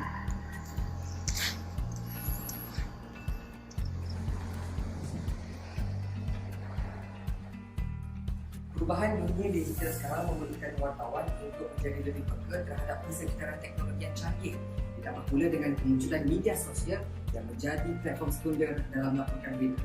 Wartawan kini memainkan peranan yang lebih penting bila perlu untuk menyampaikan laporan berita yang lebih pantas. Walau bagaimanapun, mereka perlu bersaing dengan pencipta kandungan sedia ada agar terus relevan. Persoalannya, adakah pencipta kandungan mengambil alih peranan sebagai sumber informasi terkini? Siapakah pilihan anda? Wartawan atau pencipta kandungan? Jemput masuk. Guys, mesti anda tahu platform digital seperti Facebook, Twitter, Instagram dan juga TikTok.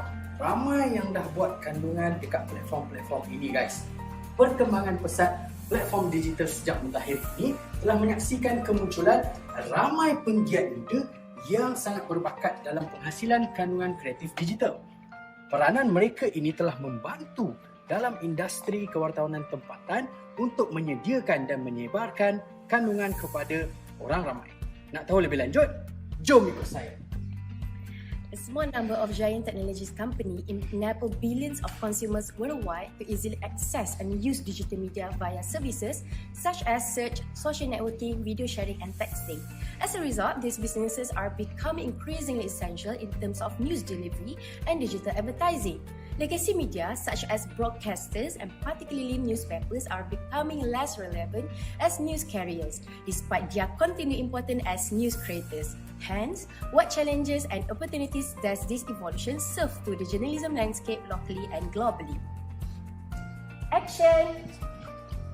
User-generated content and citizen-driven forms of journalism have generated a lot of traction in the ever-developing media industry, thus creating a very challenging environment for traditional journalistic ethics and methods to thrive. Come and join us as we delve deeper into this subject, because we are providing a platform for those in the media industry, content creators and fellow consumers to address the current issues that they are currently facing, share their perspectives on citizen journalism as well as the professional beliefs of good journalism.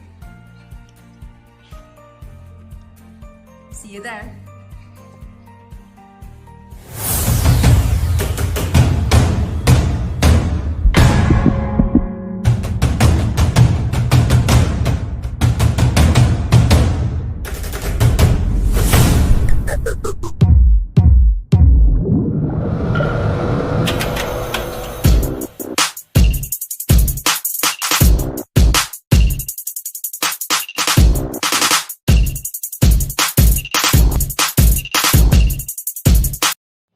Latest innovation, Wardah Hydro Rose. The finest rose in Europe. Produce the pure avalanche rose oil. Combined with 72 hydrating active. Keeps you hydrated for 72 hours. Attain your beautiful, glowing skin through maximal hydration. Wardah Hydro Rose.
Auzubillahi minasyaitonirrajim. Bismillahirrahmanirrahim. Alhamdulillahirabbil alamin.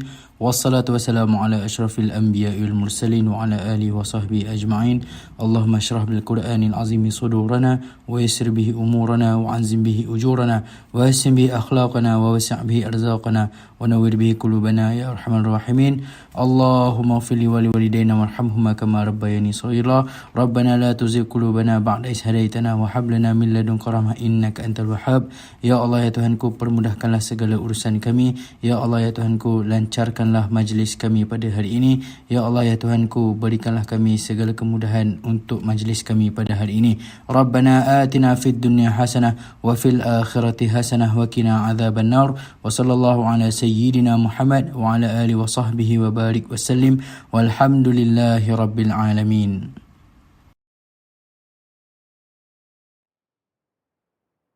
Amin, amin, amin ya Rabbal Alamin. Bismillahirrahmanirrahim. Assalamualaikum warahmatullahi wabarakatuh. A very good afternoon and a very warm welcome to our honored Dean of the Faculty of Communication and Media Studies, Prof. Madya Dr. Masila Hamzah, Deputy Deans, Head of Center, Course Coordinator, lecturers, distinguished guests and participants, members of the faculty, my dear friends from UiTM as well from other universities. Also, not to forget, a big thank you to our sponsors, YWT, Bibliobuku, Kerlipan Store, and Teenagers Concepts to make this event extra special. I am Izzati Zaini and welcome to the closing ceremony of Make Life 5.0 and Journalism E-Colloquium 2021. The event, which has been going on for a week starting December 13, has come to an end today. Alhamdulillah, everything went smoothly and got the full support of MassCom students and also invited attendees. Okay, without further ado, I would like to invite our respective head of project for Journalism Colloquium, Shazan Nadia, who also represents the other project leader for events that organized by publishing and broadcasting, to deliver his speech.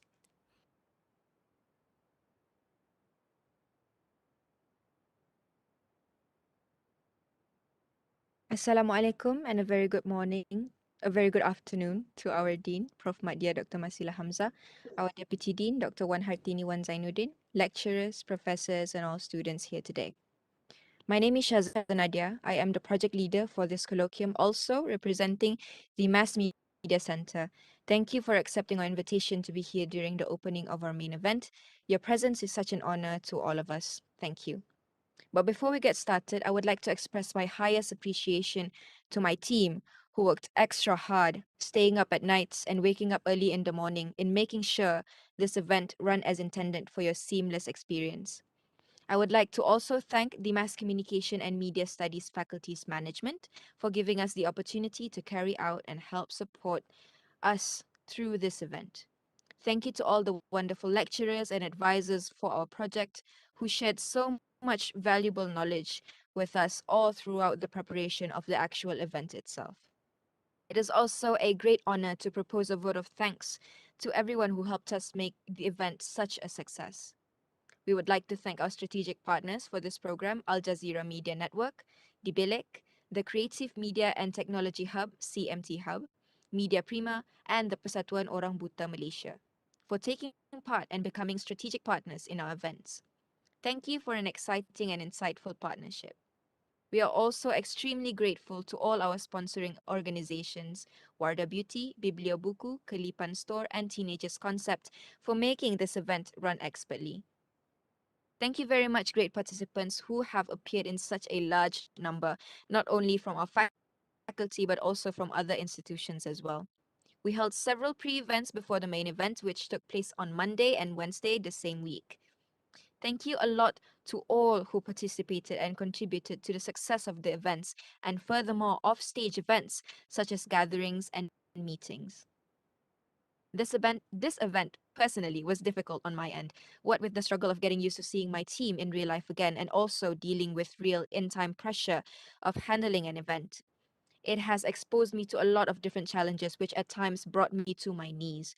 But I'm very grateful to have my lecturers, my advisors, and especially my team. I have gained a lot of knowledge and built numerous networks among students and the media industry, both locally and internationally. We have worked really hard for all of this, and we believe that this project will be beneficial to everyone everywhere. Alhamdulillah, for this event, we managed to do it hybrid. I treasure the face to face interaction after the 2 years worth of pandemic lockdowns. I am also grateful to have gained back my social communication skills. That is evidently the core of being a mass communication student. This event would not have been successful without volunteers and students on the organizing committee. Thank you so much for the efforts. The whole audience, thank you very much for devoting valuable time and attention. I am positive this will bring a lot of benefit to your daily lives. This whole week is from students, to students, and by student efforts. You helped an event. You gained knowledge from training. Hopefully, the experience would ready you for the future in terms of skills and overall knowledge for your internships and your future careers. Thank you very much again. Thank you, Shazanadia, our respective head of project for Journalism Colloquium, for the great speech. Next, the most awaited part in this session, we would like to invite Dean of the Faculty of Communication and Media Studies, Prof. Madia Dr. Masila Hamzah, to deliver her speech and officiate this closing ceremony. Assalamualaikum warahmatullahi wabarakatuh. Salam sejahtera to our honoured speakers, Deputy Deans, Head of Centre, Course Coordinators, Professor, ladies and gentlemen, members of the faculty and all my dear students from UITM as well as other universities.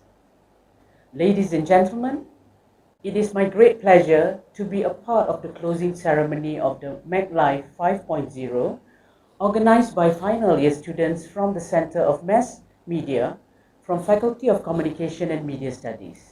I am very pleased today and wish to congratulate the Center of Mass Media, especially to the final semester 5 students for successfully initiating a virtual event for their final year project this year.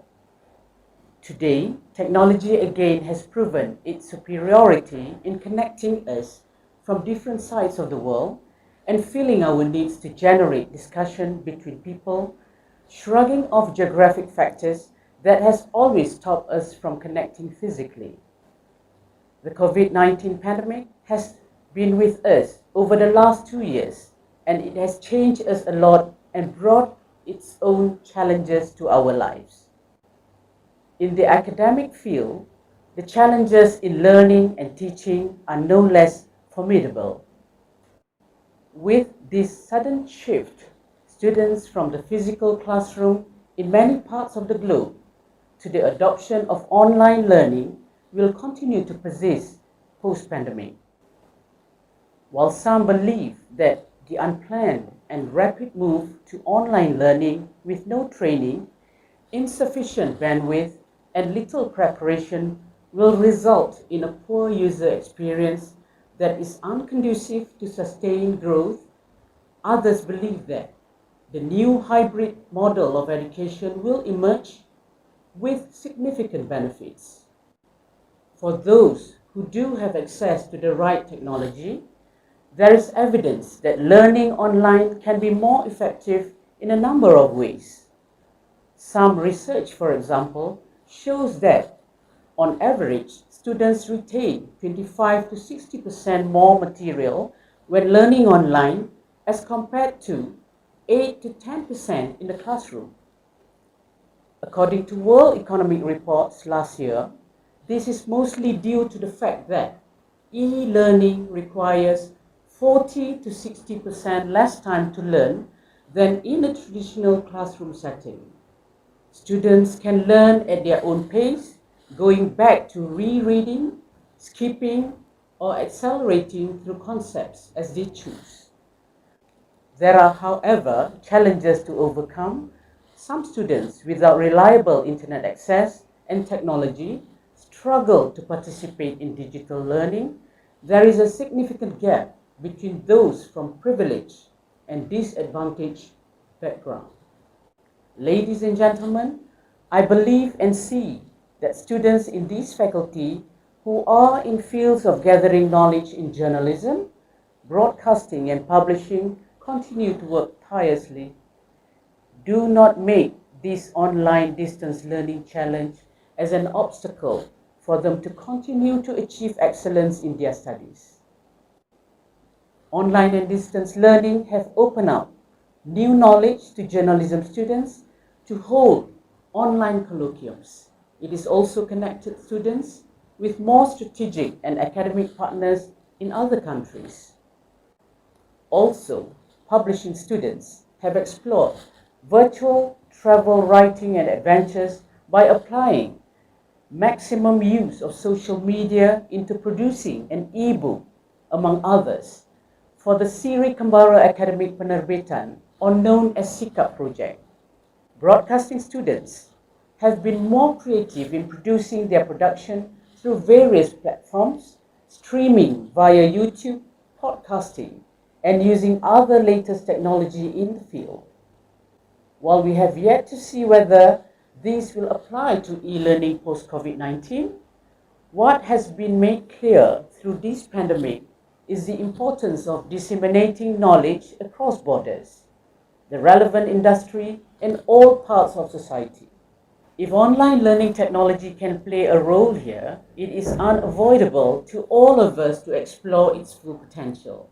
My beloved students, I am hopeful and optimistic that the change and experience of learning formally and informally through this new way of learning will make all of you be more competitive, improving your skills in related to fields, and also living, apart from rising, new synergy to your knowledge.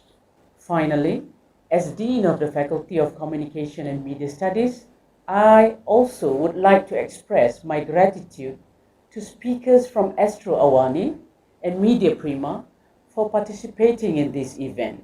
My appreciation extends to Al Jazeera Network, Malaysia Press Institute, Asian American Journalists Association, Diblik Media, Persatuan Orang Buta Malaysia, CMT Hub, independent writers and publishers and alumni of MESCOM, who have granted support to our students and cooperated making this program a success. I hope we shall meet again in similar event. On that note, it gives me great pleasure to officially declare MacLive 5.0 closed. Stay safe and thank you.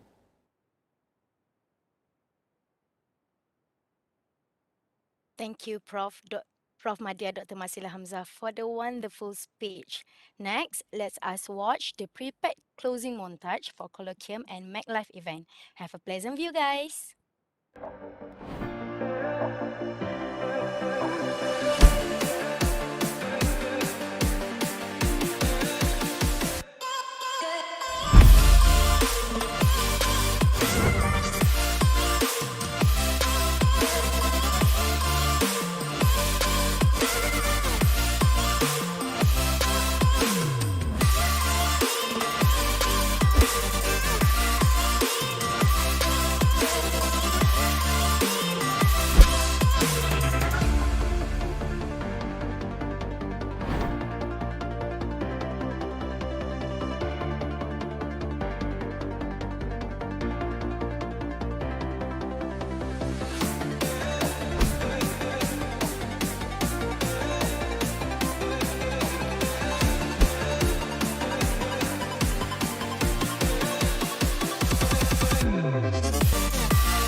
Due to pandemic, a webinar under Maclay 5.0 that explores the publishing industry during the pandemic.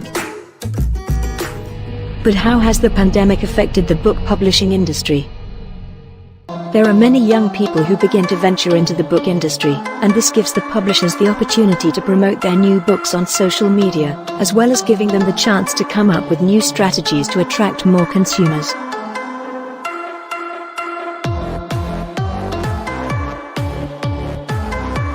But as the saying goes, with good comes the bad, and these are the negative impacts of a pandemic on the publishing industry. Since the pandemic started, international book fairs have been organized online.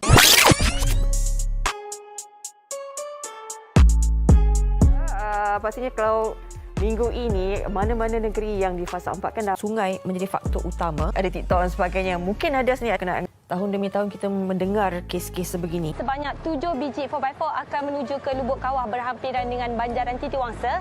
Tapi ini adalah satu pengalaman yang takkan saya lupakan.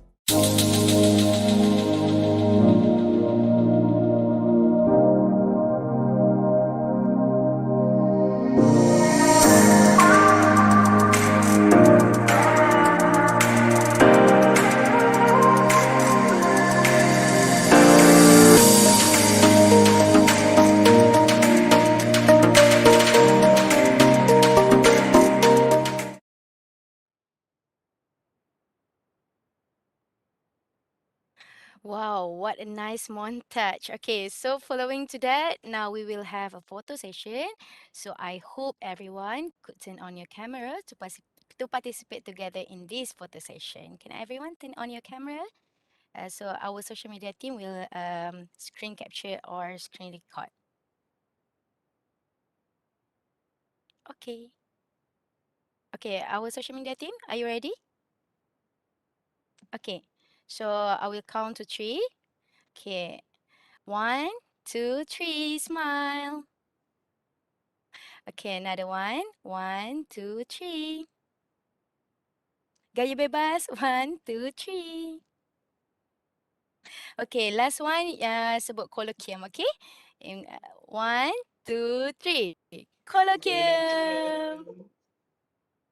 Okay, thank you, our social media team, and thank you everyone for participate together in this photo session. Okay, so with this, our ceremony has come to an end. Hopefully, MacLife 5.0 has exposed all students to useful experiences in this hybrid learning. So thank you everyone for allocating some time to attend this closing ceremony. I'm Izzati Zaini, and that's all from me. Thank you. Have a nice day ahead.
Assalamualaikum and a very good afternoon. This is a housekeeping reminder.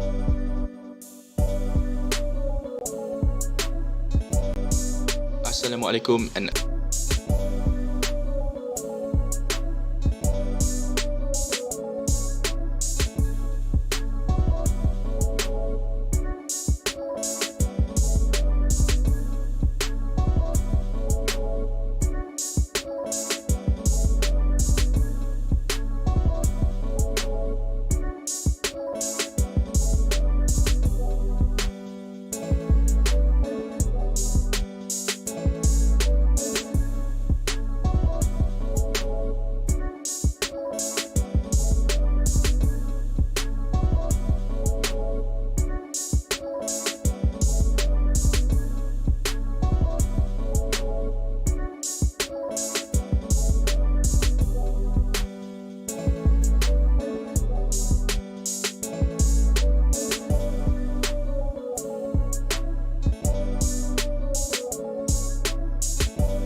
Hello, Mrs. Rawaa.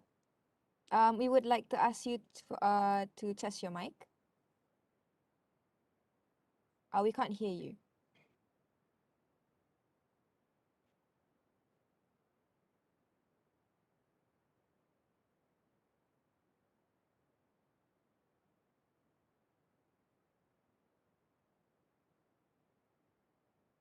Mrs. Rawaa, I think we can't hear you. Yes, we can't hear you right now.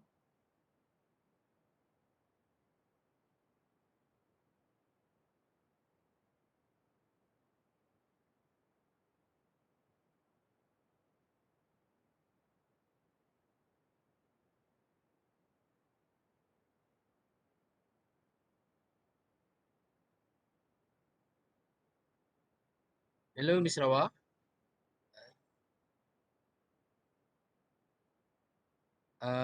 We didn't heard your voice.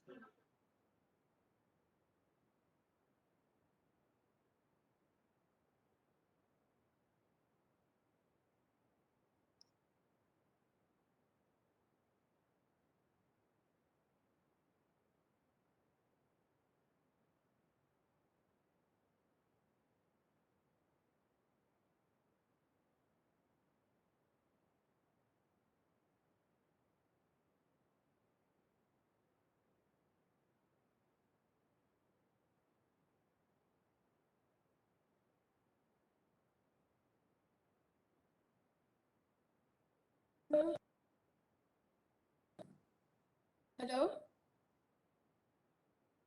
Hi, you can Yes, hear hello, me? Mrs. Rawaa. Yes, Yes, now we can hear you. So microphone array, okay. Yeah. Thank you. Shukran. Shukran. Yeah, أهلا.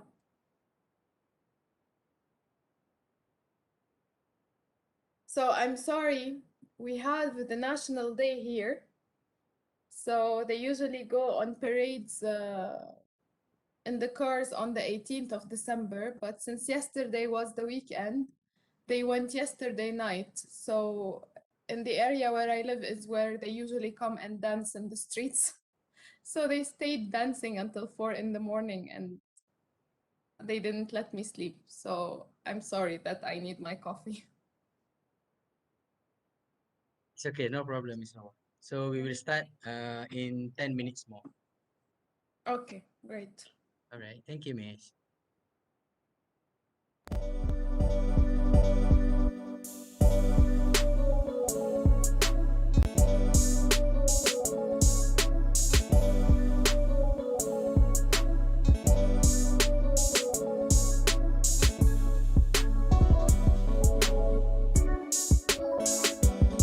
Assalamualaikum and a very good afternoon. This is a housekeeping reminder. Welcome to the Journalism E-Colloquium main event 2, Transcendence in Journalism, Defining Journalistic Values in Content Creation. On behalf of the organizers, I would like to thank all of the participants for joining our event today. Before starting our program, I will read out some rules and guidelines to all participants. Please register yourself by the link or QR code given. If you have any problem regarding registrations, please don't hesitate to comment in the chat room and we will try to resolve them. Participants are required to open the camera to ensure full participation. Participants are required to mute their mic while the panel is speaking. We would appreciate you to on your mic during Q&A session. Please comment in the chat box if you have questions regarding to the forum discussions, and questions will be answered during Q&A session. Please fill in the feedback form at the end of the sharing session to get an e-certificate. Make sure to also look at our Instagram page at Colloquium44 for exciting giveaway gifts and lucky draw sessions. Thank you. Hashtag Journalism Colloquium, hashtag Colloquium44 and hashtag Journalism versus Creators.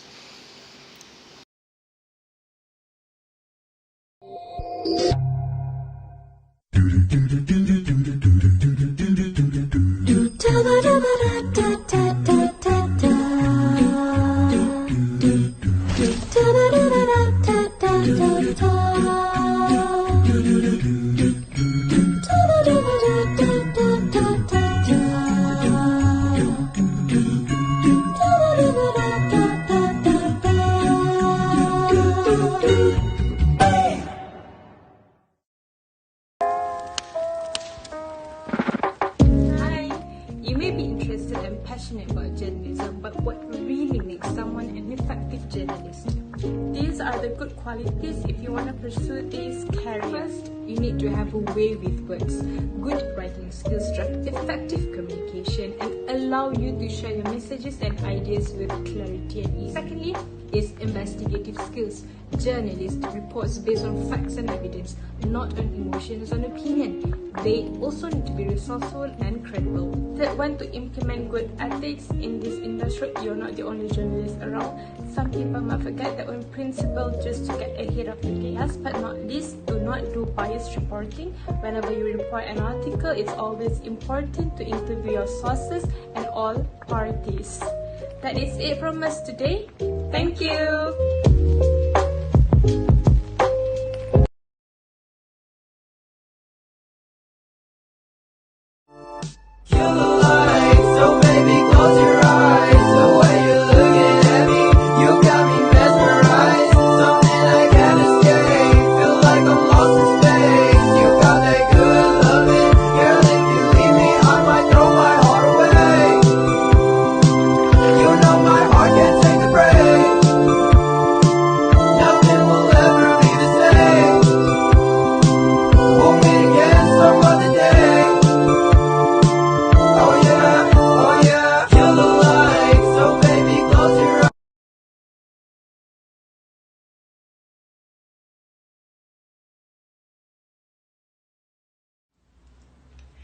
Assalamualaikum dan salam sejahtera. Berita Kolloquium bersama saya Ahmad Fahmi Ahmad Tajuddin.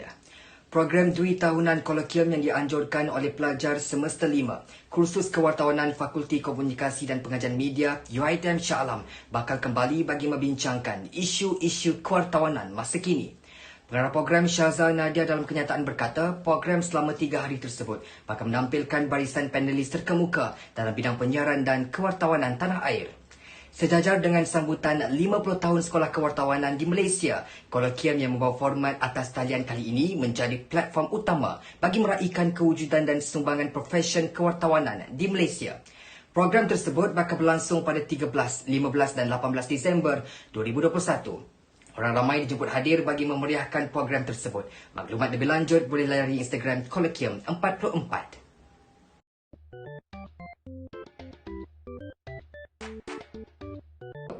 Hai, Assalamualaikum. Saya Farah Fauzana. So basically hari ni saya nak anda semua untuk sertai program Kolloquium Kewartawanan dari UiTM bermula 13, 15 dan 18 Disember ini. So basically ada macam-macam aktiviti dijalankan. So yang penting sekarang ni korang boleh bersama dengan saya pada 15 Disember.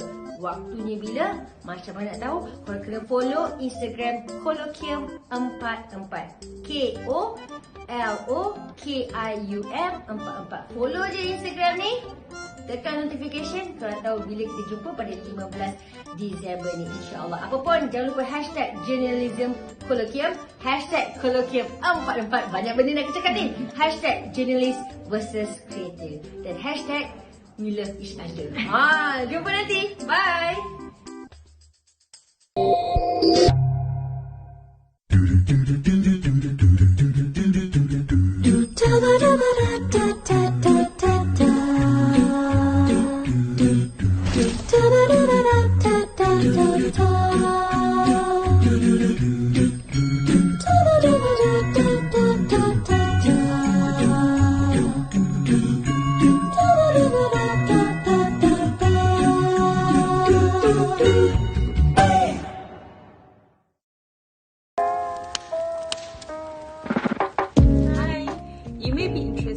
Passionate about journalism, but what really makes someone an effective journalist?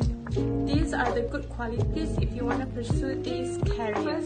You need to have a way with words, good writing skills, effective communication, and allow you to share your messages and ideas with others. Assalamualaikum warahmatullahi wabarakatuh. مساء الخير. كيف حالكم جميعا؟ نأمل أن يكون كل شيء في حالة جيدة. شكرا لك على البقاء مخلصا معنا. Assalamualaikum and very good afternoon to Malaysia and good morning to Qatar. to all panelists, lecturers and fellow participants. Welcome to 44th Journalism E-Colloquium. My name is Ahmad Bobby and I will be the floor manager for this event. So, today we will have our main event to Transcendence of Journalism, defining journalistic values in content creation. So, our panelist for today is Miss Rawaa. First of all, I would like to thank all panelists for being a part of Colloquium. It's truly a pleasure to have all of you guys here to share your input. A quick reminder, don't forget to register, and the registration link has been posted in the chat box. In the meantime, do check out our social media at Colloquium44. And guys, give it a follow and do tag us along the event. So everyone, sit back, relax. We will begin our event shortly. Assalamualaikum, ila liqa.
Social media presents many potential risks for future journalists, especially journalism students. So, as the industry's future moving towards digitalization, many journalism students have been flexing their journalism prowess through online platforms, breaking stories, covering news in ways even the mainstream media cannot do. So, this begs the question, as the face of reshaping the future's industry, how does one, a journalism students like yourselves, be on top of their game before entering the real newsroom?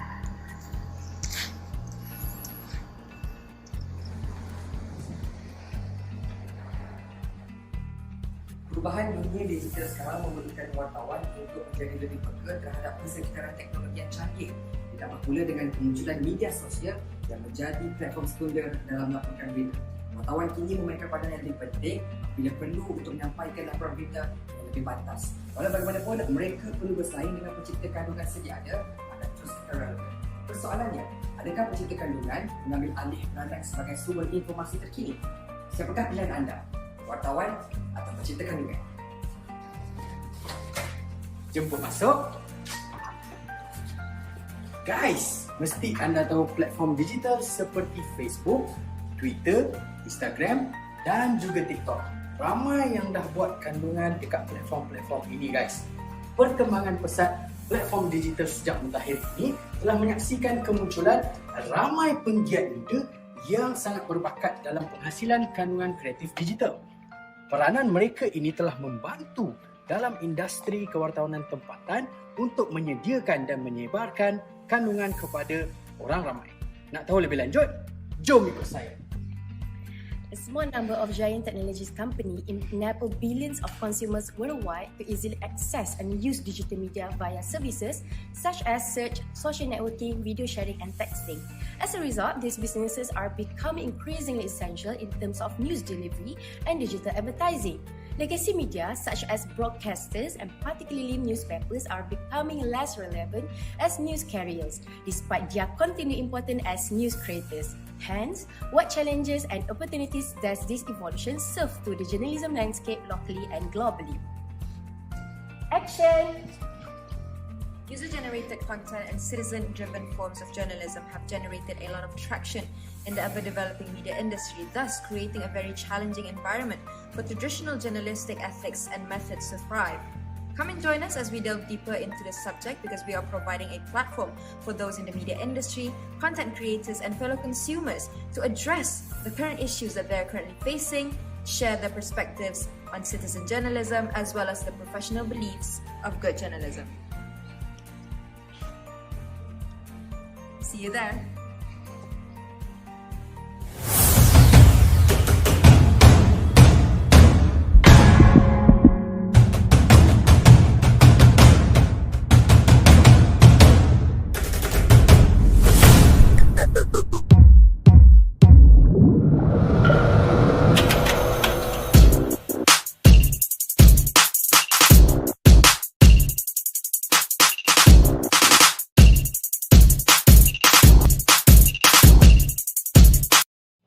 Latest innovation, Wardah Hydro Rose.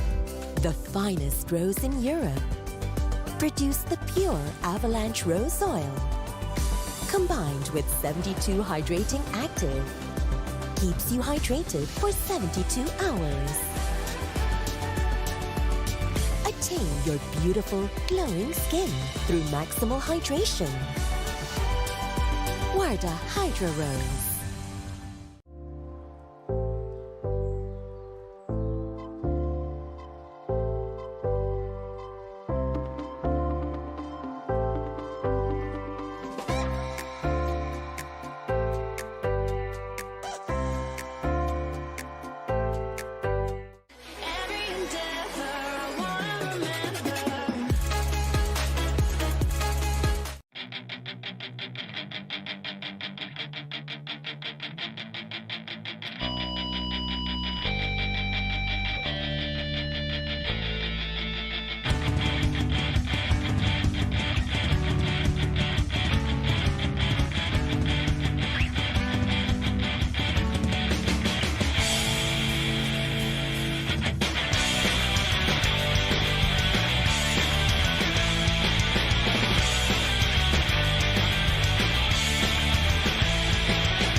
Auzubillahi minasyaitonirrajim. Bismillahirrahmanirrahim. Alhamdulillahirabbil alamin.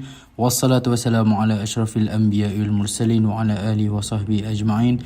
Allahumma shrah bil Qur'anil azimi sudurana wa yassir bihi umurana wa anzim bihi ujurana wa yassir bihi akhlaqana wa wasi' bihi arzaqana wa nawwir bihi qulubana ya arhamar rahimin. Allahumma ighfir li wa liwalidayna warhamhuma kama rabbayani shaghira. Rabbana la tuzigh qulubana ba'da idh hadaytana wa hab lana min ladunka rahmah innaka antal wahhab. Ya Allah ya Tuhanku, permudahkanlah segala urusan kami. Ya Allah ya Tuhanku, lancarkanlah majlis kami pada hari ini. Ya Allah ya Tuhanku, berikanlah kami segala kemudahan untuk majlis kami pada hari ini. Rabbana atina fid dunya hasanah wa fil akhirati hasanah wa qina adzaban nar. Wa sallallahu ala sayyidina Muhammad wa ala alihi wa sahbihi wa barik wa sallim. Walhamdulillahi rabbil alamin.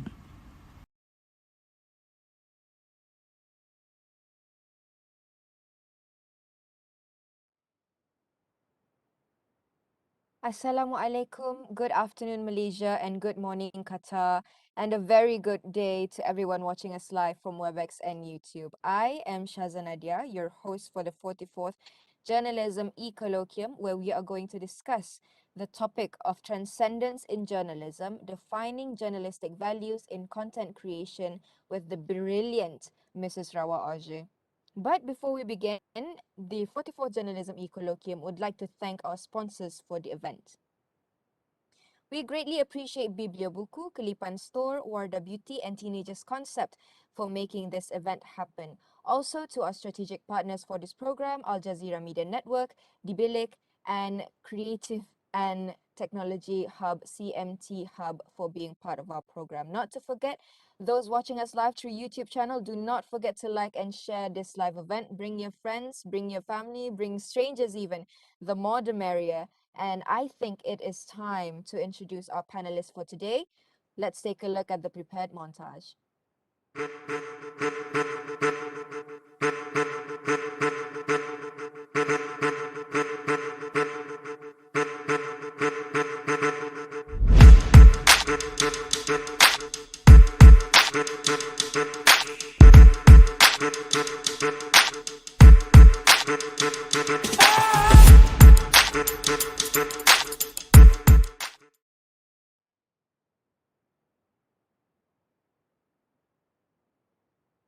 Thank you so much to the technical team. Once again, I would like to welcome to the virtual stage Mrs. Rawaa Augé. I'm sorry if I am butchering your name. The executive producer and host for Webex. Thank you. Women's Voices. My name.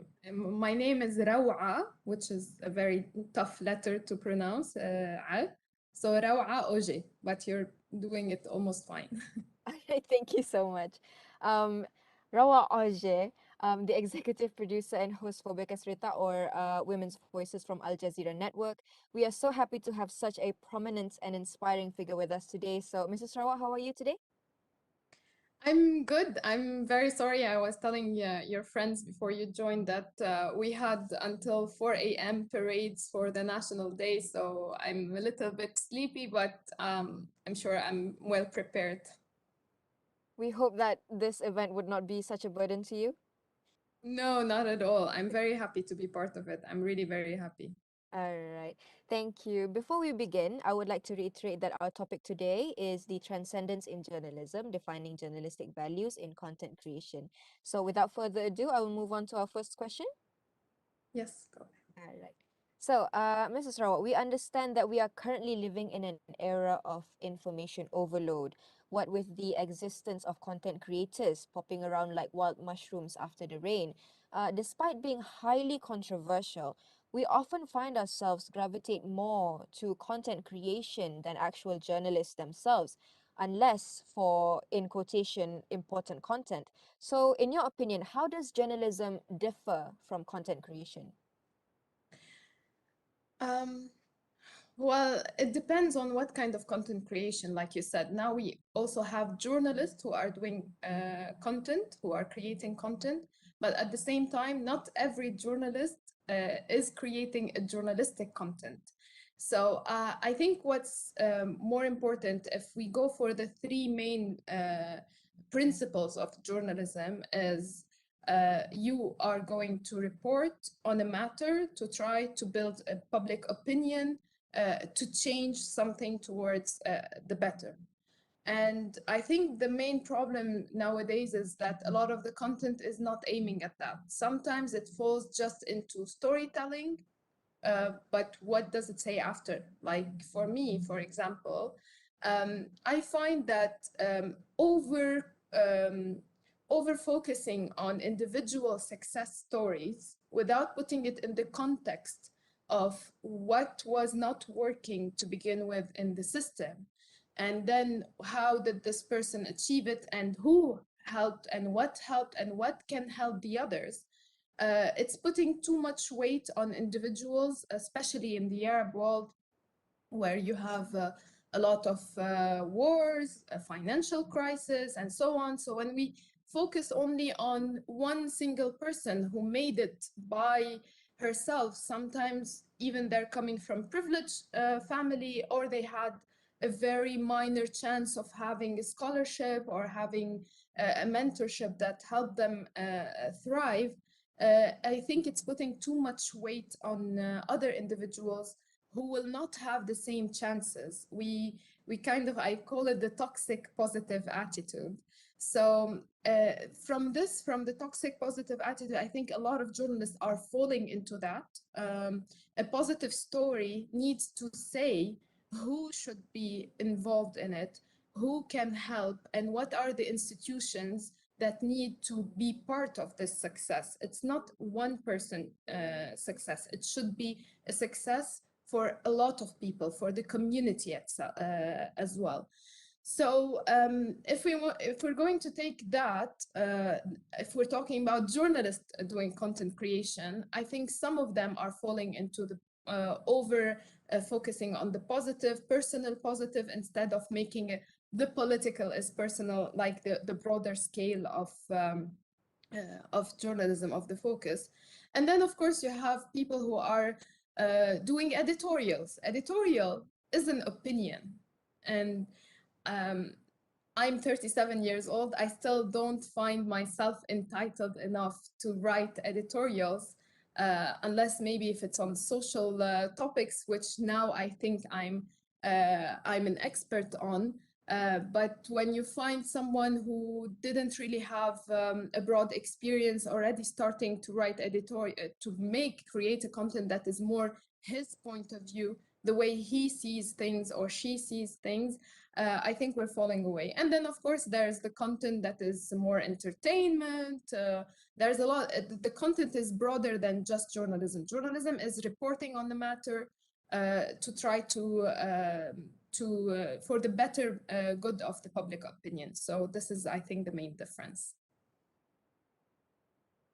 Okay, I understand. So, in your opinion, there's not much difference with journalism and content creation, is it? Because they are all. No, there is a big difference. What I'm saying is, there's, everyone can now create content, but is every content journalistic? I don't think so, even when journalists are doing it. I do believe in the necessity of having other people monitor. The main problem of having individuals creating content is that who's fact checking all these information? So if you want to go for the ethics of being accurate, this person might have done a good research, but it's always good to have another eye to say, maybe you should focus on that area. Maybe you should try to look from this area. A lot of people are not doing all the angles, like they're not being objective, especially in content creation, because content creating is more about storytelling now. So more and more about storytelling. So usually we take the side of one person immediately, and we don't take the other person. So if they don't put it in the context that this is not this person's story, but there's also other factors that we should look into and we should check, then it's not journalism. And sometimes, the main problem, some people are lying, unfortunately, even for their personal stories. I'm going to tell you about, we were doing an episode about cancer, and we were looking for, because we're Al Jazeera, so we're not local. So we have to go for many people from different countries. So it's not like we can really go to the Cancer Society here and tell them, give us a case from you. So we're kind of 100% sure that this person has cancer. So, and a lot of people now, they like people who are influencers. So we found an influencer, and I'm not going to mention the country. So it's a distant country for us, and she's a very vocal advocate for cancer. She shaved her hair in support, and she's talking. She's produced lots of videos about how she went through chemo, and so on and so on. So we contacted this person to be part of the episode, and then the producer felt that there's something really not similar to the experience of other cancer patients. Like when we're going into the details, what kind of cancer, how was the diagnosis, and so on, we felt that there's something wrong.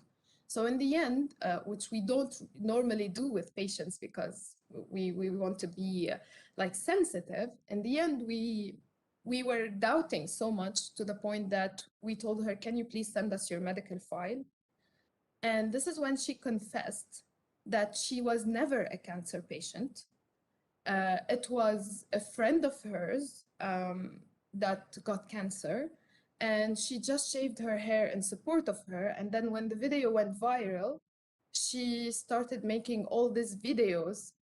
She was practically taking the information from her friend's case, but she was not saying that to the public. She was not being honest to the public. So she went on national TV in her country. She has all these videos on how to survive cancer, and the girl never had cancer. And I think this example shows you that you have to be a journalist in even the minor, يعني it's a topic we never thought anyone would fake having cancer. So that's the whole difference, I think, between journalism and content creators.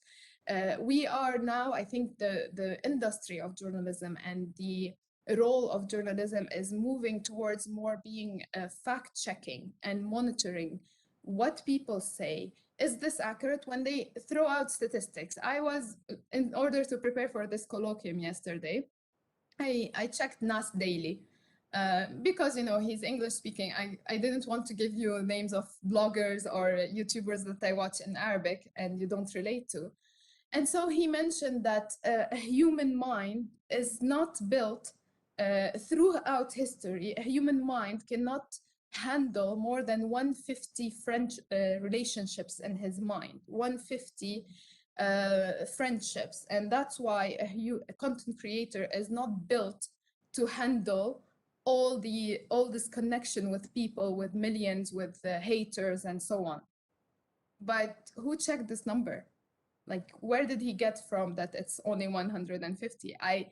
I spent at least half an hour trying to find a study, a social science study. Maybe he's right. I'm not saying he's lying, but who's checking? You can throw out numbers. I can tell you now that 63% of women in Qatar are going for business, small and medium enterprises. Who will check this number now? I'm sure that I sound convincing, but it's not a true number. I don't know. There are lots of women who are going for entrepreneurship, but no one's checking and no one is taking the time to check. And so I think a journalist by himself doing content creation is going to fall into mistakes because you end up being a slave of the frequency you need to publish in, the speed, the haters, the audience. What is your target? Your target is mostly likes and followers.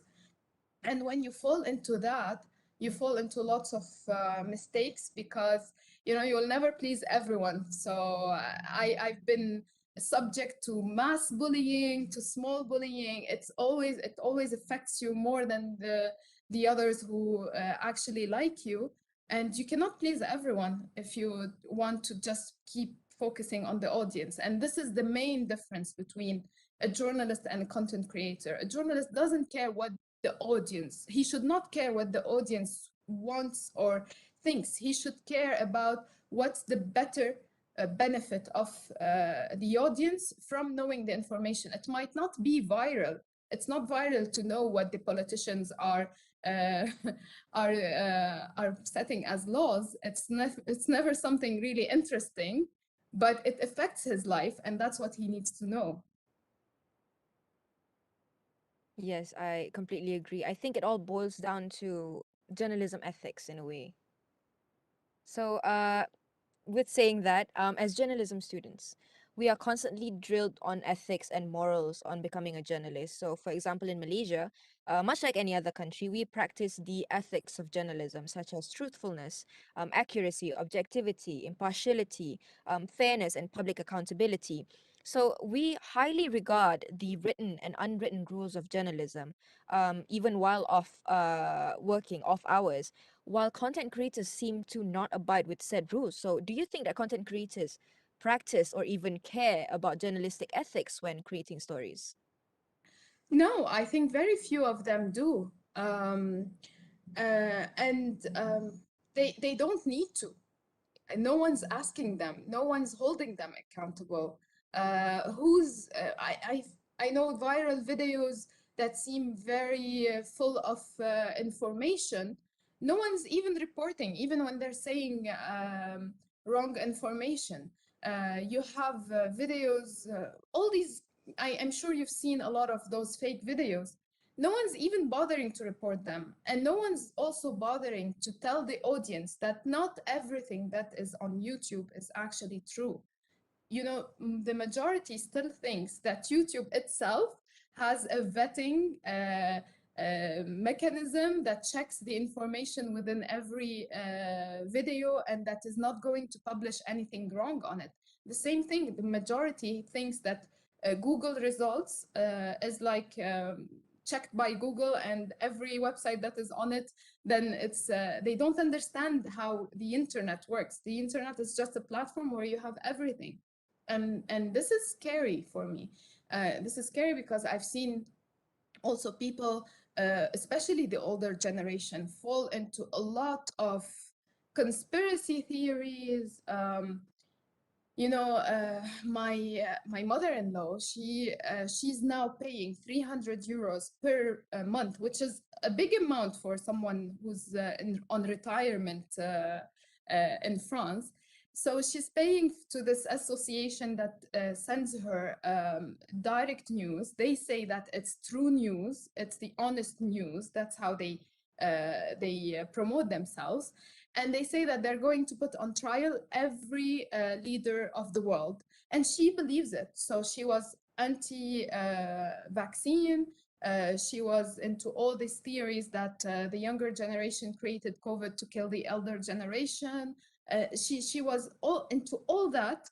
And we now have a serious issue of communication with her because she thinks that we are all sheep and brainwashed by the mainstream media.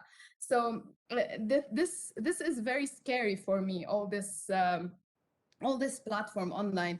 We hold a lot of ethics, but I think we need to change a little bit of our role. We used to hold these ethics in the way we report. I think we have to be more like a resistance unit online to actually promote these ethics to other people, to explain to them what's the difference between a channel like Al Jazeera and a person who's I don't even know who this person is, just wearing the robe of a doctor. I don't even know if he's a doctor or not, but they tell you, oh, but he's a doctor. We saw him wearing the coat. We had this during the COVID-19. We had a very viral videos for a doctor. And then when we journalists started asking, is he really a doctor? It turned out no one knows about this guy. He's not a doctor. He just wears the coat and publishes videos saying this will do that and this will do that. So yeah. We have a similar case in Malaysia, but not in a video form, more like a text form on WhatsApp. Most elderly people would fall into this trap. They would send stuff like, oh, the vaccine is from the Jews, because most of them here are like anti-Jews. So they would be like, oh, we can't take the vaccine because then we'll become Jewish, or then we'll eat pigs or something like that. And it's very stressful for the journalists locally, because they have to constantly put out articles and notifications to the society that that is not true. We are carrying out what you want to hear and what you need to hear, but instead you listen to a text that has been forwarded many times on WhatsApp. So that inevitably makes the situation difficult for local journalists. Yeah, the same for us. So we ended up using this this argument that, you know, Israel wants her people to stay alive and to prosper. So if they are giving the vaccine, then the vaccine is good. So take it the other way around. Yeah, I think it became more prominent in during the pandemic because people are just staying at home, playing on their phones, so they are more Yes. exposed to a lot of false information like that. Wouldn't you Yeah, agree? and right now there's a real discussion worldwide that a lot of the people who fell for these propaganda, let's say, they are now facing serious psychological problems. They are in anxiety because they feel like they've been betrayed by everything, and they lost all their references of who to believe, who not to believe at a very later stage. For a child, you can always rebuild trust faster, but for an elder person, they even lost confidence in themselves. Those who changed their mind, those who stayed in the bubble, no, they're fine so far, but they will end up realizing that there's something wrong, and they will have serious trust issues and self-confidence issues. Yep, exactly. So we are going to move on. Some would agree that coming to the second question again, some would agree that journalism and content creation are the same thing because both of them are telling stories in a way, stories that touch the heart, the mind, and the soul. That is what carries meaning to the actual story, isn't it? The ability to touch people. For example, in Malaysia, the recent case of sexual harassment in schools, as highlighted by local Ain Husniza, she's a 15-year-old, I think, this year. She made it popular on TikTok with the hashtag of make school a safer place, which honestly has touched a lot and encouraged many to voice out their troubles to the authorities and also schools to acknowledge their problem of having sexual predators as teachers. But do you agree with the notion that journalism and content creation are the same in the sense that they are telling stories? No, they're not. I'm very aware of the importance of the younger generation now producing content, reporting on what's going on. Not only the younger generation. Also, I follow, for example, content creators from inside refugee camps. They tell us what's happening in their life, but it's like they're like whistleblowers. Every journalist now needs to know the techniques of content creation. We can no longer do journalism in the old way, that's for sure, because people, they want to see videos, they want to see on TikTok, they want to tell them the story in the way that they are watching everything. But a content creator is not a journalist. It's exactly what happened in the Arab Spring. We fell into, it was the beginning of social media. We were taking the videos from everyone passing around, and every journalist around the world was rethinking, who is the journalist here, the person reporting on the ground or us? And I think in the beginning, we kind of fell into the citizen journalist notion, which they had to be protected. Many of them risked their life. Many of them died, unfortunately, to do that, to report.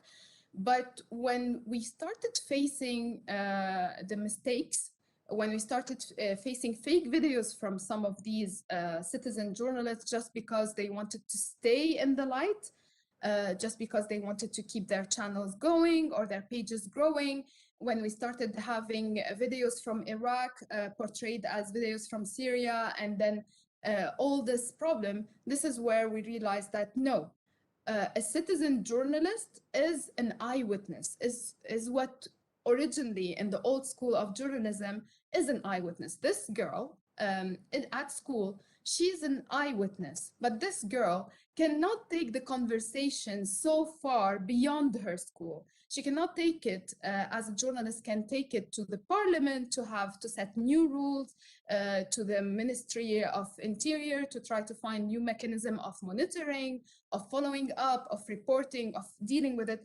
She's not yet prepared enough to all this conversation. She's an important asset for journalists. She's an important asset for creating or initiating the conversation online, but she's like a whistleblower or an eyewitness. And I think this is the main difference. But yes, definitely every journalist, and I think you all are now well equipped to be creating content, but at least you're equipped differently from this girl. This girl just spread out something that bothers her and her friends and affects her and her friends, but she's not able to report on something happening in Ukraine. And that's the whole difference with a journalist. A journalist is able to talk about anything. When you take the set of rules that we have, you would be able to talk about it even when you don't have the personal story. Exactly. And I think you would love to know, Ain Husniza has currently gained a lot of traction in Malaysia. She has became an icon of anti-sexual harassment and has filed lawsuits because people are filing lawsuits against her because the teacher is filing a Yeah. lawsuit against her, and then she countersued it. Alhamdulillah, everything went well. She also moved schools. So I think in a way, content creation is not that bad if you are taking a good reminder of you're taking good care of what you create instead. Exactly. Content creation can be very important. First, to start and to launch a conversation. Second, to be an activist, because you as a journalist, you cannot take also the conversation to where she took it, because you have to be distant, you have to have fact check and everything. If a person, especially in harassments, unfortunately, comes to a journalist and says, I have a story, a journalist cannot publish it because he cannot fact check it easily. He cannot check if easily, he cannot get a response of the other person. So from a journalistic point of view, dealing with topics, especially personal topics like harassment, you cannot do it. You cannot even start it. I know from my show, some people came to me with domestic violence. I cannot take their story without knowing the story of the other person, because some people also lie. They say, I am a victim of domestic violence if I don't have police reports proof, if I don't have a court between them, so something bigger than me and her word, I cannot report on it. But when they take the initiative of reporting on it, then here as a journalist we take the conversation somewhere else. So of course there are lots of content creators who are really magnificent. I follow some people who I like the nerd writer. We have someone in Arabic called Dahih. He does a very thorough research. I trust his research. He puts the resources in the end, where he got the information from, which academic articles he related from. Not every content produced online is wrong or false, but is it journalistic? No. Is it useful? It can be very useful. It can be very important. It can start it can change a law. It can be the initiator to change a law. But if journalists don't take it to make it a public opinion issue rather than a personal issue, then it's not going to change laws. It's just going to be a personal case. I agree. It would in turn and end up as an opinion piece instead of a report.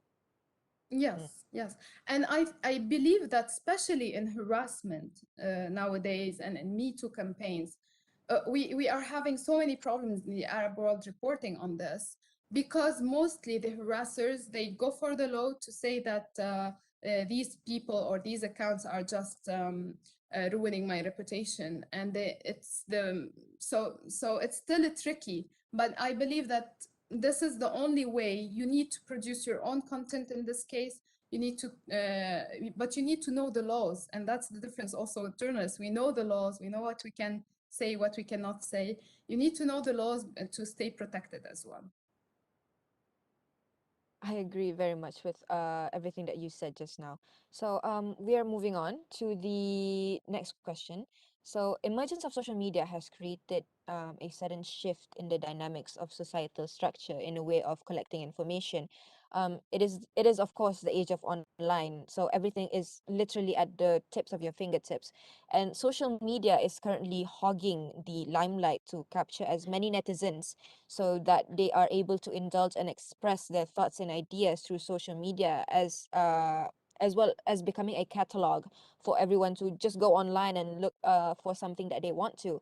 In a way, it has transcended information gathering and also information dissemination, because before this we would require papers.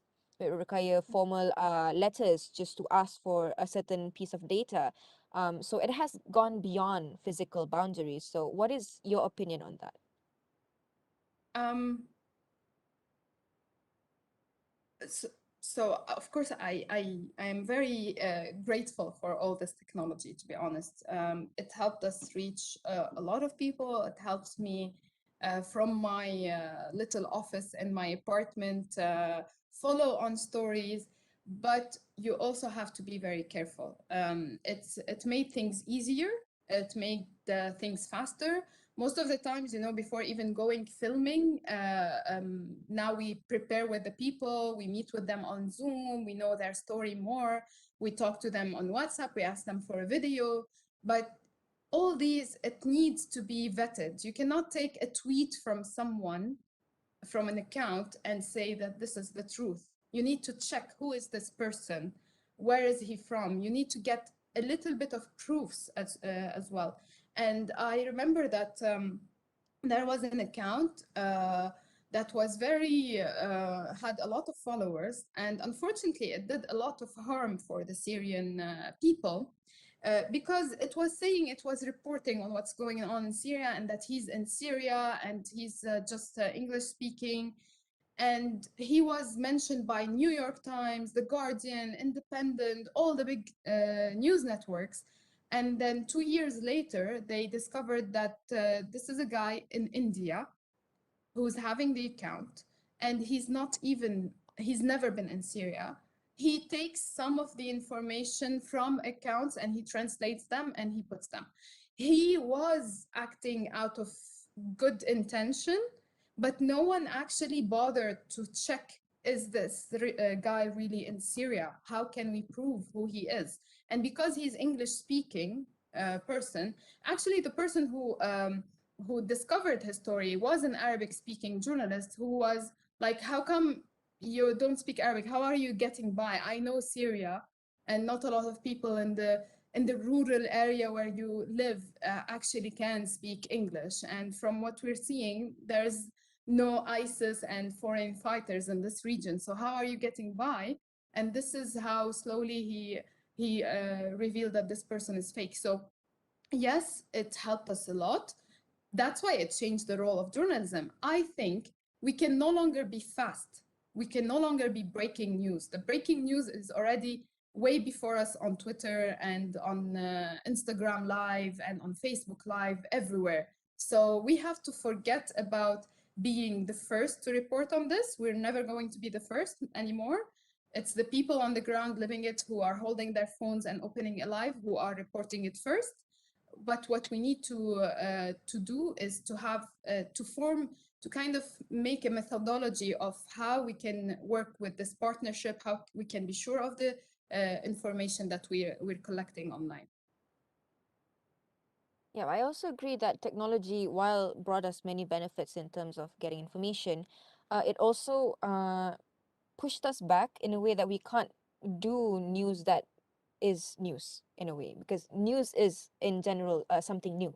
So we, even if we put out something, for example, like a lockdown, a Malaysian lockdown, the people would know first because they are there, and we have platforms such as Twitter and Instagram, and they can post, and Singaporeans can know about it. The Chinese government can know about it, but we journalists have lost the ability to surprise them in a way of news. But it also brought a lot of benefits in a way that we can share it to everyone.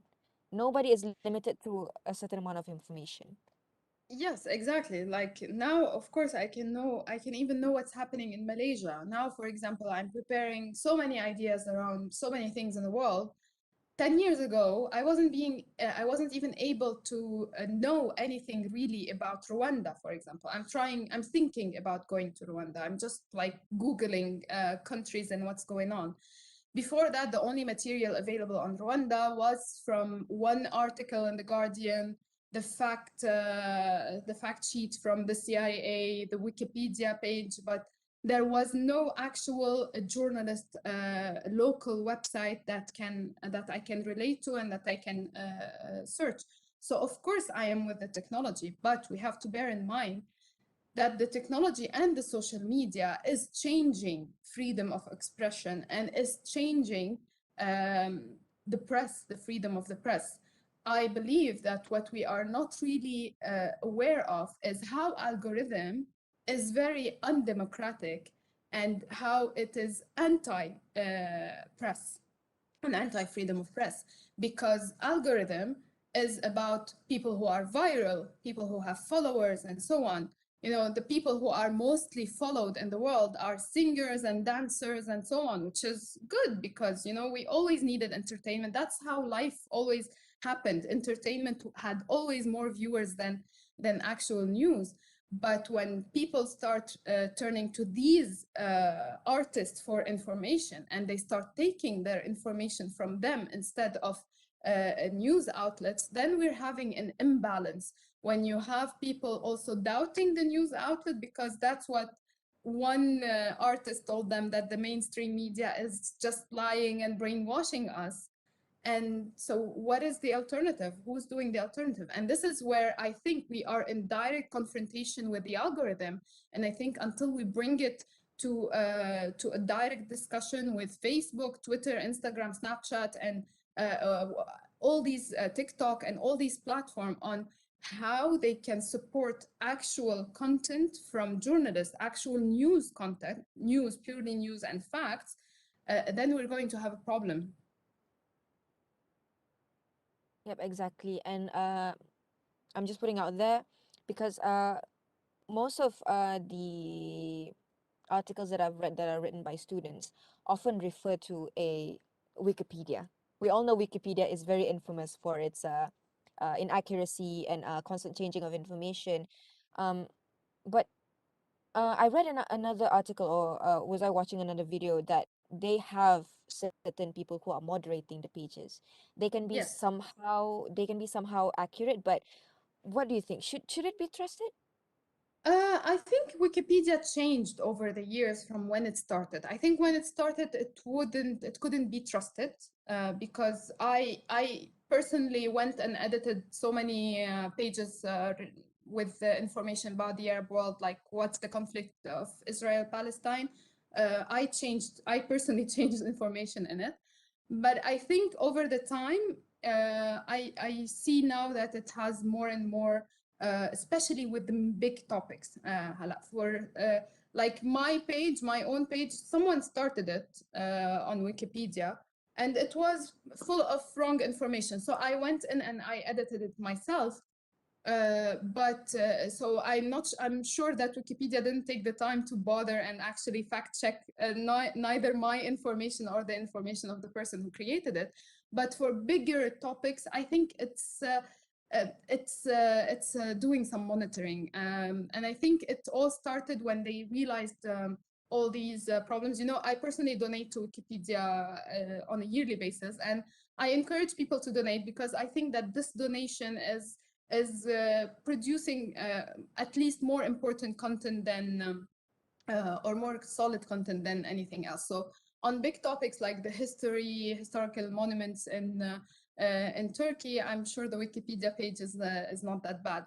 But we also need to pay attention. And this is what we're seeing, especially in the Arab world with the Palestinian, for example.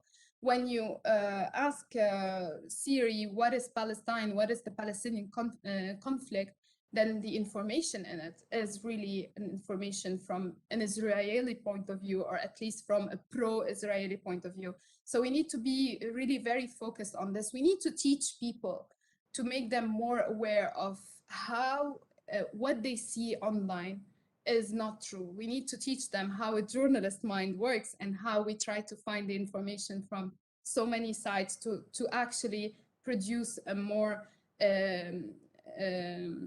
equilibrium, to a more fair and an equilibrium fact. Okay, talking about writing stories that are, for example, covering the Palestinian conflict, In some cases, content creators might go a little further than journalists in the sense that they are not bound to anything because they are not bound to a company or a set of rules because they believe they do not have to abide by traditional journalistic ethics because they don't, right? In your opinion, are they really exempt from the threats or are they equally in danger when covering stories? I think they are more in danger than journalists because at least a journalist has an institution that covers him. We even in when I was in France 24, we had security training. We have to report every day to our management where we are, where we're moving. They have to keep following when we're on the ground, especially in 10 zones, and they could tell us, no, don't go there.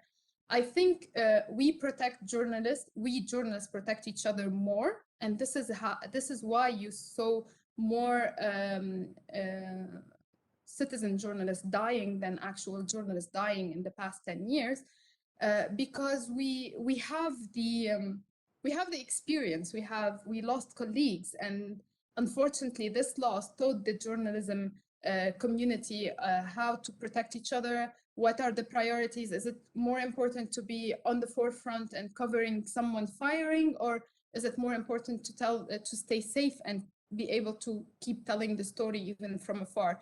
So I think it puts them more in danger. And in the end, if they get arrested, let's just say it's not about a loss of life. If they get arrested, who will protect them? Who will pay for the trial? Who will be able to follow up and make a pressure? We are doing that actually to a lot of activists and content creators. We are supporting them when we do all these campaigns of release this activist, release that activist, and so on.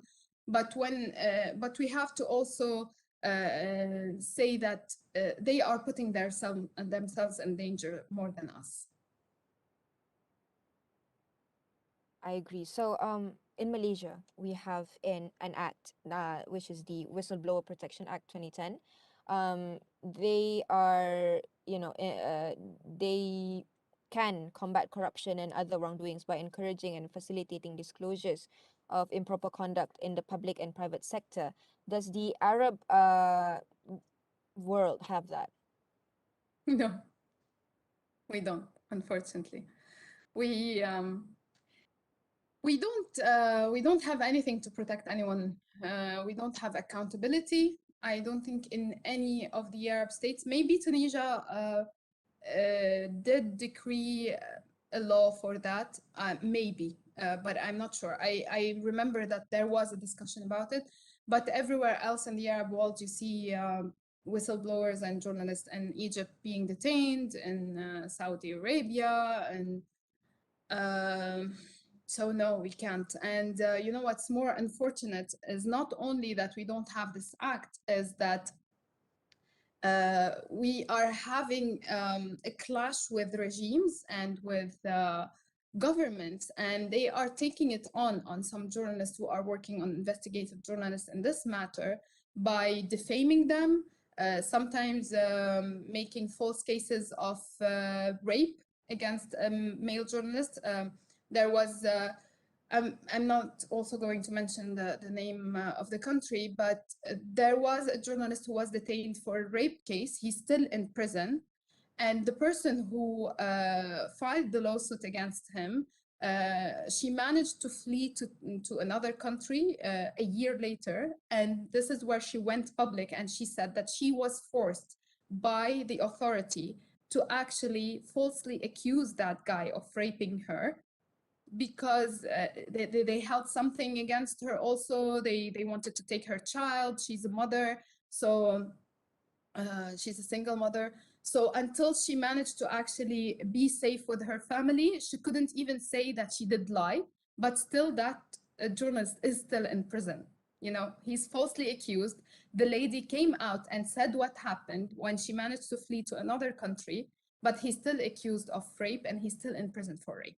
So we have a very bad state of journalism state. So we don't even know how we're managing to do journalism You have to be an activist, you have to stay safe, you have to know how to avoid the lines. And this is where I know that I'm very lucky that at least I'm working with Al Jazeera. But yeah, it's a very complicated environment in the airport for journalists, especially for local journalists. I see.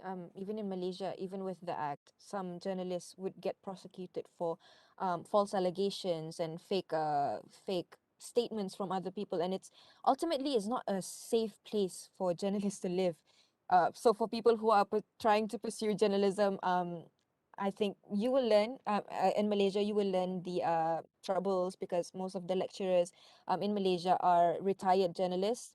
They Yeah. are very professional and very profound in the way that they understand how the local journalistic environment we have in Malaysia.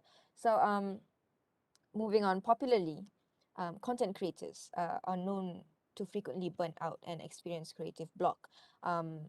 While we see journalists, albeit not all are spared, seem to not experience such issues, or more likely not publicly in a way, because content creators, as you know, share everything on the social media. So why do you think that happens? Why do you think journalists don't share that they are having burnt out and experience creative block?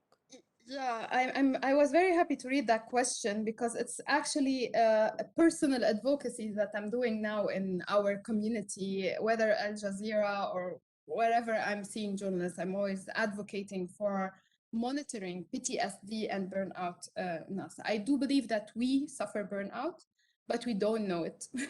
We're not aware enough about mental health yet to realize that we do suffer burnout.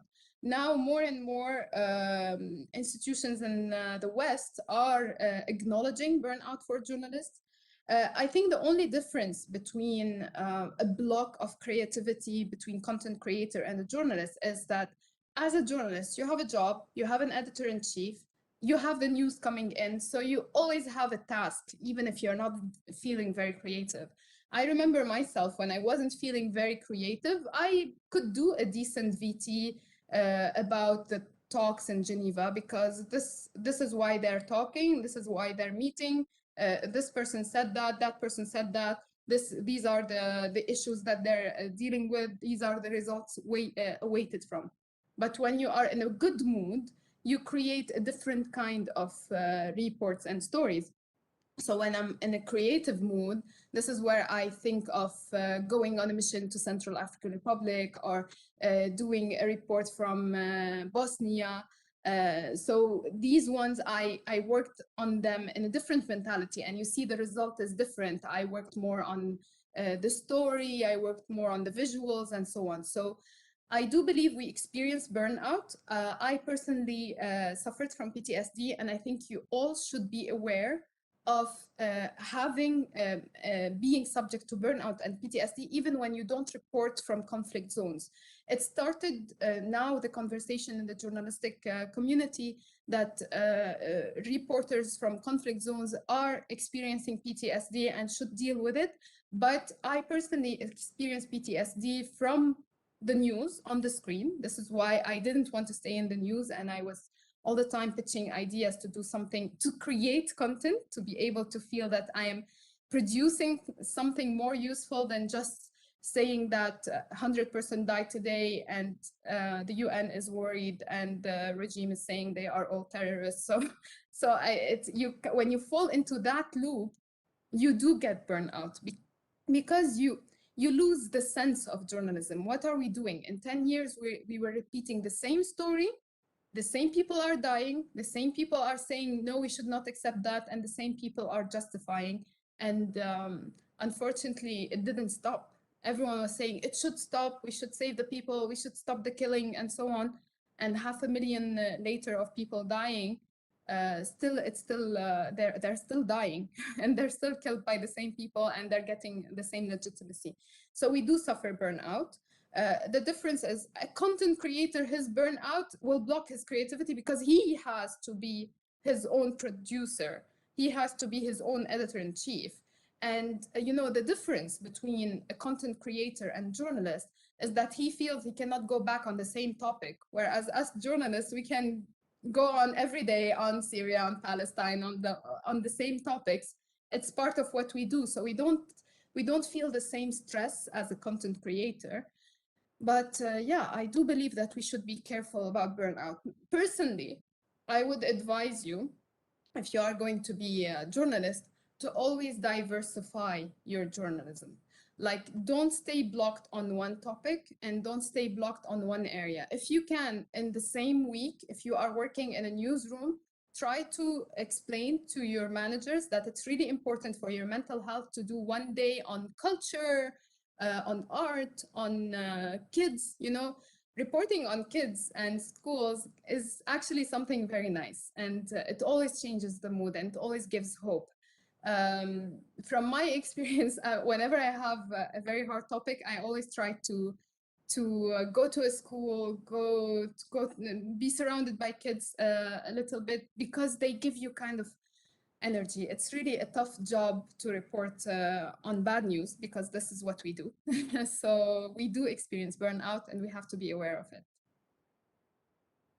Yep, exactly. I think because you mentioned mental health, in Malaysia, there's not much advocacy for mental health in a sense. 5 years ago, there wasn't any advocacy for mental health or PTSD in particular.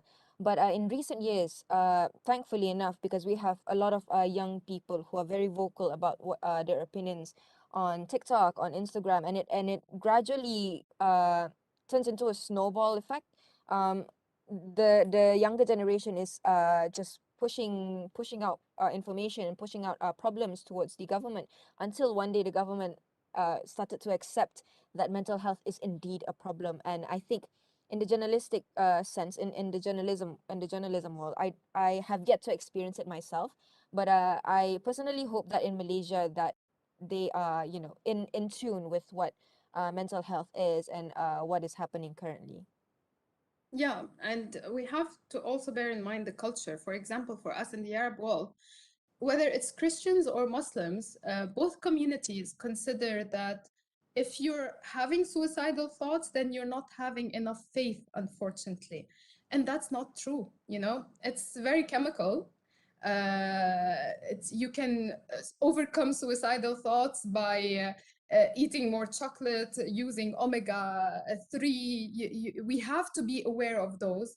And if we put a blame on someone who's down, I mean, I don't understand how someone who's suffering from unemployment, from displacement, and so on, and then I tell him, oh, but if you're depressed, then you're not having enough faith. I mean, we should acknowledge that faith does not have anything to do with it.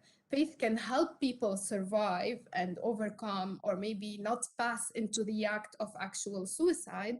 But if we don't address the problem and how we can support them differently and accept their feelings of down and depression, we're just going to help them go into more depression. So yeah, the culture is very hard. Now, I think what we're witnessing, I always tell them that this is like the silent revolution. Women are going more for therapy in the Arab world, and they're acknowledging mental health more than men. And I do believe that this is creating a very big imbalance between men and women, because they're more empowered by the self-awareness that comes from therapy and acknowledging their health and looking inwards. And I think that this is going to cause lots of problems. I think this is also one main problem of the rise in violence against women also. We have so many news coming in, so many questions coming in on the chat. Yes, we are going to head into it right after you finished. I was going to ask you questions. Yeah. Okay. So if you allow me? Yeah, sure. Okay. So the first question is from Iman Mutakin. He would like to ask, as an experienced journalist working with Al Jazeera, I believe you've covered plenty of breaking news consisting on refugee crises, Palestinian crisis or protest, and many Middle Eastern issues and crises. How do you process those fast information and feed your audience with the information? What is your thought process during the delivering of the news?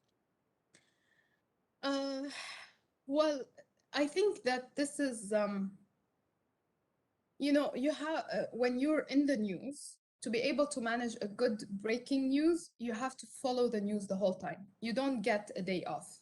You know, I used for my own mental health, I used to completely switch off my phone during vacations. I don't follow the news, but I always dedicated the last day of my vacation to actually going back and reading everything that happened during that week. Otherwise, you don't manage to actually cover breaking news. You need to know what happened. Otherwise, you need to have a context of why this explosion is happening, or who will be able to intervene, who's going to have a response, and so on. So it's really an accumulation of a lot of knowledge.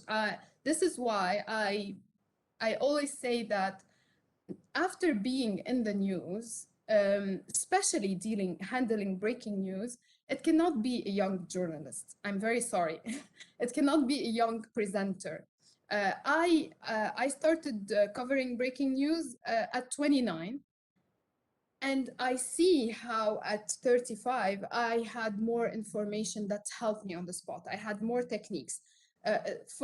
Now I can teach a little bit of the new for the new presenter some techniques when they don't know anything about the topic, because sometimes you do have topics where you don't know anything about. We had very experienced journalists with 20 years experience of news who didn't know what to say when the Fukushima tsunami and nuclear plant exploded, because that was a topic that no one was prepared for. We didn't even know who to bring as guest. So the main thing is always have your operation room in front of you. I always have the two screens open, never be on a breaking live without your computer on. You need to have the iNews. It's a tool where we have all the feed breaking news coming from Reuters, AP, and so on, and where you also can see the internal grid for what you're reading, what's coming up next. So I always have like, my screen is like Zoom a little bit. So I have here Reuters, here AP, here the website of Al Jazeera. I immediately open a page of Al Jazeera, for example, the Palestinian conflict. So I immediately open some similar events to be able to help me feed with information, especially when you have to talk for at least 15 minutes until they have a guest, and the only event that you have in front of you is just an explosion. An explosion is the hardest, by the way, to cover in breaking news, because you cannot assume yet who did it. You cannot start directing people towards terrorist or not terrorist, or what it is. It can be a gas explosion. So you have to remain very distant, and you don't have anyone yet with you. So you need to go into history. So I open Al Jazeera website. If I don't have enough context on that, I start whatever I open whatever comes to my mind on the spot about a topic. But a very important advice to you as students: read the Financial Times. Why? Because the Financial Times is a newspaper for investors, and investors, they want to know the future. They don't want to know the now. So what I noticed during my experience as a journalist, you have newspaper who can give you a lot of context about what's happening now, but the Financial Times is always like highlighting something that might blow up into a crisis somewhere. So for example, the Uyghur, for me, I read it first in the Financial Times. It was 2 months after that we started hearing about it somewhere else. So try to find websites or reports. Don't go only for journalists, for newspapers. Go for think tanks. RAND, Democracy Now, International Crisis Group is very important for me. It's important to keep following up what they have. This will give you a lot of information whenever you're dealing with breaking news. I definitely agree that younger people cannot be the center of breaking news, because one, they don't have much experience in the journalism world, and two, they don't have enough knowledge on the issue because they haven't been living long enough. But recently, I've met with some people who are actually very knowledgeable in a sense that they keep up with the news. So I think it's more. I think we should give thanks to the technology development as well, because without that, we wouldn't have very knowledgeable youngsters or younger generation that can talk about certain topics that they weren't even alive when started. Don't you agree? But we have to train them, like, to know the limits. And there are techniques. It's easy. The worst case scenario, when you don't know, just keep repeating the information you have. So, but if you want a rich breaking news coverage, you need to have someone who's knowledgeable. And of course, there are amazing people now, 15 years old, I'm having conversation with, who know a lot about one topic, but they cannot know about, especially, I mean, maybe local news, yes, they can. Because it's the same topic, it's their country, they're following up the news on it. But when you're working with something like Al Jazeera, I'm Lebanese, I was living in France. When I came to Al Jazeera, sometimes they would be opening on, when I was living in France, when I was working in France 24, the focus was mostly on Maghreb, Morocco, Tunisia, Libya, and less on Palestine, whereas Al Jazeera is more on Palestine. So I had to build like fact sheets on who is that, who are the leaders in Hamas, who is the leader here. Before actually going on air, I spent my first 3 months, whatever they put in their headlines, I prepare like a fact sheet for me of the information, the more important information. So the techniques are not hard for a young journalist. It's not hard, but it has to be like a methodology. And I think like in a beginner, it's going to be too much weight on them. Just give them the break, give them the time, and they will catch up fast. Not necessarily 30 years old, but I wouldn't put someone who's a freshly graduate on a breaking news. It would be burning them. I wouldn't. And a lot of people do that mistake of burning fresh talents and at the wrong time. Like, not necessarily leave them a longer time. I think the younger generation is faster than us in learning. But yeah, we need to learn. We all need to learn. Yep, exactly. We all need to learn. So, Iman Mutakin has another question.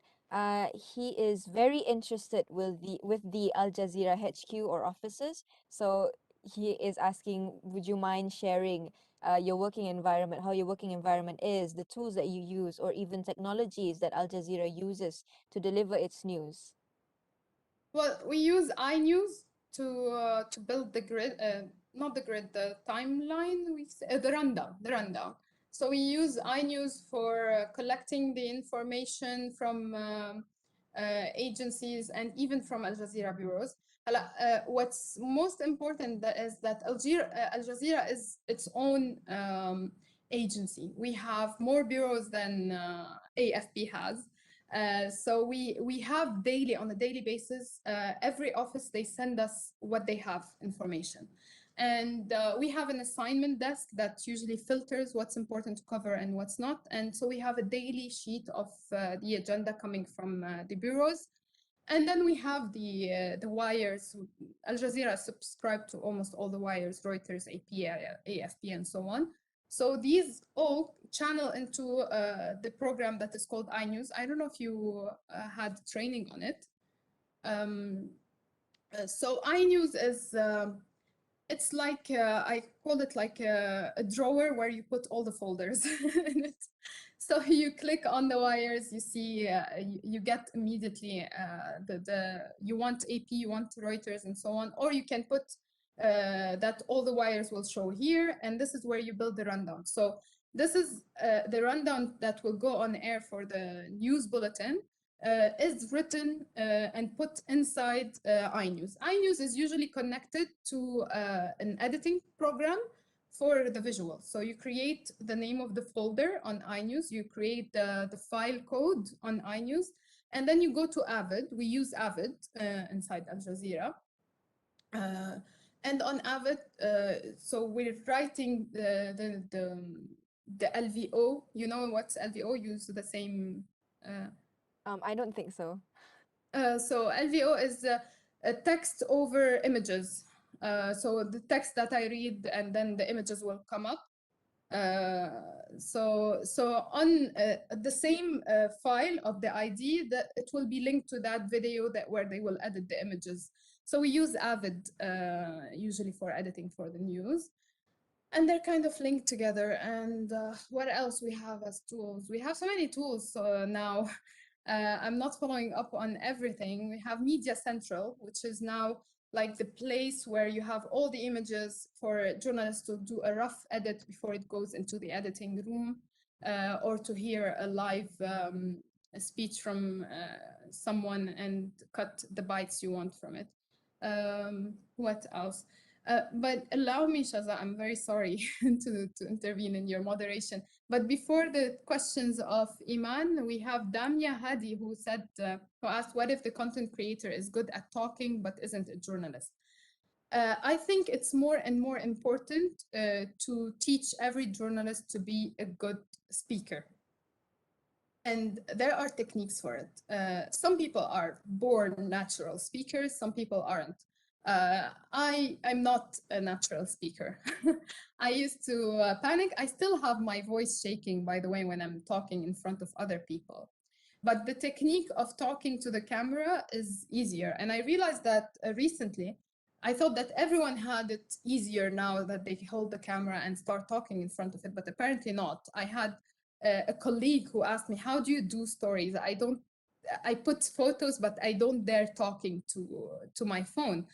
So I think more and more people have the tools thanks to the social media, but we can work on it. It's something that's really controllable, and I think it's important for journalists to know how to talk now and how to present their material, and to know their limits.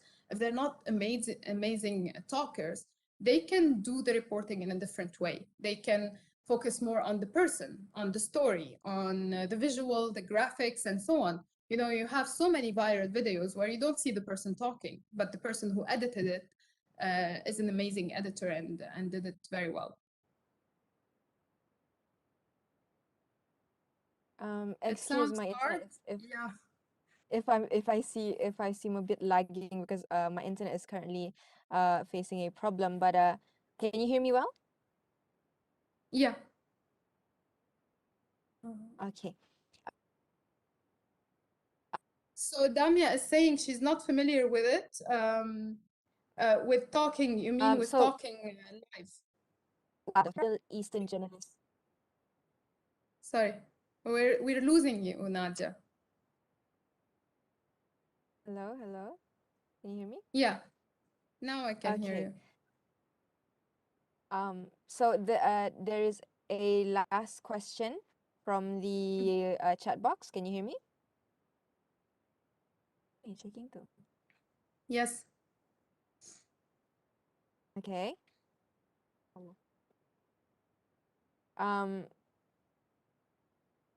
The Arab and Middle Eastern Journalists Association has created guidelines on how to cover Palestine and Israel conflicts accurately. So in your opinion, why do you think the guidelines are important, and how does it change the mainstream media to report on the conflicts?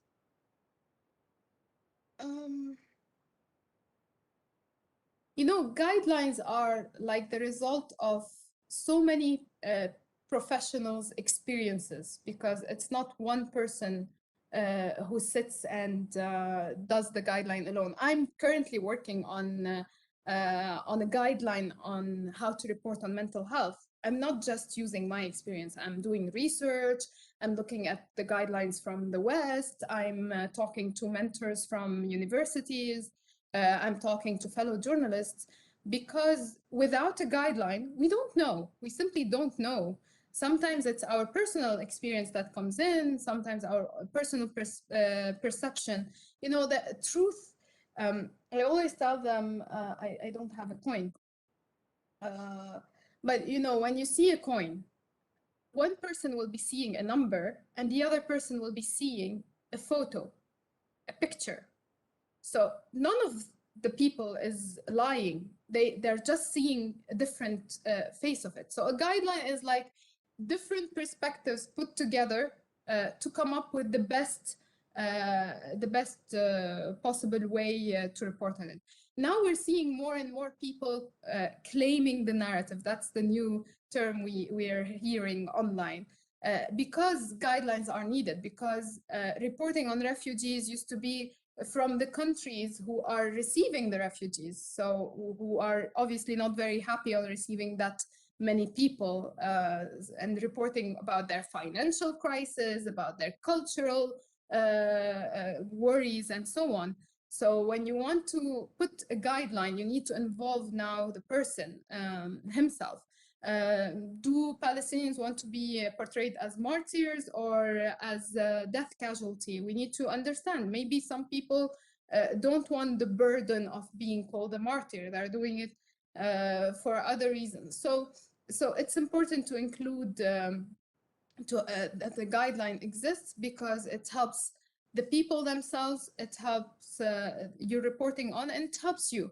For example, when I was working on, while I'm working now on preparing this guideline on reporting on mental health, I realized that in the Arab world, we don't even know how to report on suicide. We have a rise in the rate of suicide, and we don't have guidelines. We don't know, should we say how the person killed himself or not? We never ask this question.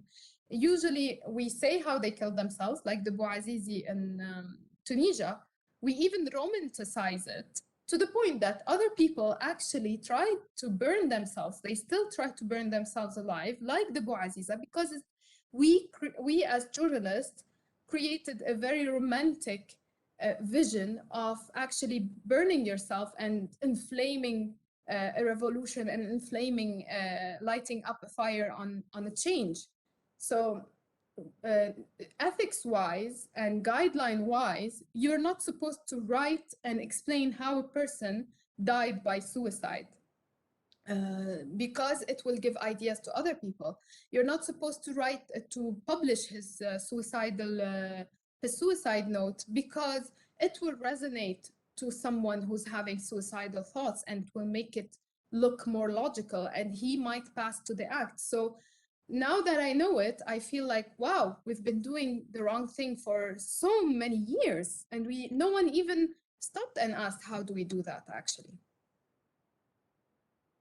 Exactly. In Malaysia as well, we have a very difficult time talking about suicide in general, because it's a very sensitive topic, and it might affect a lot of people. Like you said, it might romanticize the fact that killing yourself is a good thing, is a means of saving yourself, but it's not. It's not only saving yourself. For the Bouazizi, it was portrayed as something that will start the change for everyone else, that you're burning yourself for your country and for the better of everyone else. So we fell into that trap. We have so many people up until today, they burn themselves whenever they're suffering so much from the financial crisis. We had a dad in Lebanon 2 months ago burn himself in front of the school because he couldn't pay the fees of his tuition fees of his daughter. There is a question about my PTSD moments. Well, it was a long trip to overcome PTSD. I started actually what we call behavior therapy, because I did start psychoanalysis therapy and it didn't work for me. It's not the thing that us journalists have the time to deal with and take all the time to live the feelings. So I preferred behavior therapy, because behavior therapy gives you technique like, you know, my therapist, for example, I put with him the schedule of how I film hard topics. So I put one very strong and very sad story. I don't follow it up with another sad story. The next day I film something lighter, especially when I go on filming for 12 days in a row. So I break it up a little bit, or I do the next day only the bridges and things that don't involve, or the experts that don't involve personal stories. I learned a technique called EMDR. It's tapping. So technically, when something is triggering me, I just tap with my finger on myself to try to kind of channel my emotions into there and say, it's okay. It's like reminding myself, it's okay, it's part of life, it's part of life. I also do sports because it raises the level of endorphin and serotonin in your body, so it helps you accept pain. So this is why it's not only about faith. It's when you know the chemicals of bad feelings, you know that you can work on them. Something that is very that might sound stupid to a lot of people, but I do eat high omega food on a day of a tough reporting. So I eat salmon, avocado, chocolate on that day too, and I also take omega supplements because it helps also the level raise the level of endorphin. Yeah, ultimately it is up to us to take care of ourselves, but sometimes we do need help from professionals as well. Yeah, and I also learned something. You know, when you go to very, very, very dire people in dire situation, you feel kind of guilty. Even people who are working in the humanitarian field, they feel guilty because you're always coming from a better place. When you're going to report on them or to help them, you're coming from a better place. So instead of dealing with that guilt on the spot, what I started doing is that I do monthly, which you normally where you're not supposed to be talking about your charity work, but I do recommend it. That you do when you report and when you work on people in humanitarian crisis, do a monthly charity work. This way, when you're going as a reporter, your mind, you can always tell yourself, I'm doing something. I'm not just reporting, you know, because I think the toughest question I ever faced was from someone in a refugee camp, and she told me, you always come and film us, you journalists, and nothing changes for me. So what are you going to change for me? And this is how I felt like, okay, choose your own organizations that you trust, that you feel are important. I personally, I have a small amount for an NGO that handles food, and I have a small amount for an NGO that handles education, and a third amount for people for an NGO that works on trying to create jobs for them. So for me, like in my mind, it's a small amount. It's not. I know I'm not going to change the life of a whole refugee camp, but at least I'm sure that it might feed one person and teach one person. Then it's more than good. Thank you very much, Mrs. Rawat. That was very inspiring and very touching to all of us. You can see on the chat box that everybody is honestly very inspired with what you're doing, and I'm sure that most of them will follow in your footsteps. So, to conclude, to conclude our session for today, I would like to ask for your last words on something you want to say to future journalists, or maybe something you want to say to the audience, maybe perhaps. I thought about it very dearly because this topic has been worrying me for the past year about how can we tell the truth online, what is true and what is not true, and we are living in a different world where truth is not really important as much as the story is important. So I just would like us journalists and future journalists and young journalists to realize that we need to be part of a larger resistance for the fake news. Don't go on the fake news and just say, oh, what is this? And just pass on. Report it. If we don't report, if we don't at least try in whatever means possible you have or you might have in the future, if you manage one day to interview Mark Zuckerberg or anyone who can be part of a change, please advocate for the need to fight fake news. And please advocate for a more fair algorithm for everyone, because there are so many stories that deserve to be viral, that deserve to be seen, and they're not being seen just because there are these new authoritarian rules that make us think that we're living in a free world, but it's becoming a different form of dictatorship. And I think that this is where us journalists we have a new role to fight for a fair algorithm, more representing, more truth initiated, more truth empowering instead of fake news empowering.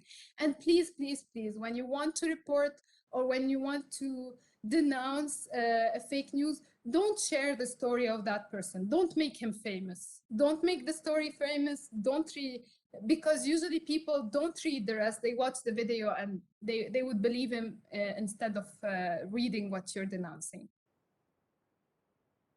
Exactly. And what we can conclude today is that being a journalist is not an easy job. Because No, it's not. yeah, It's harder. It's harder.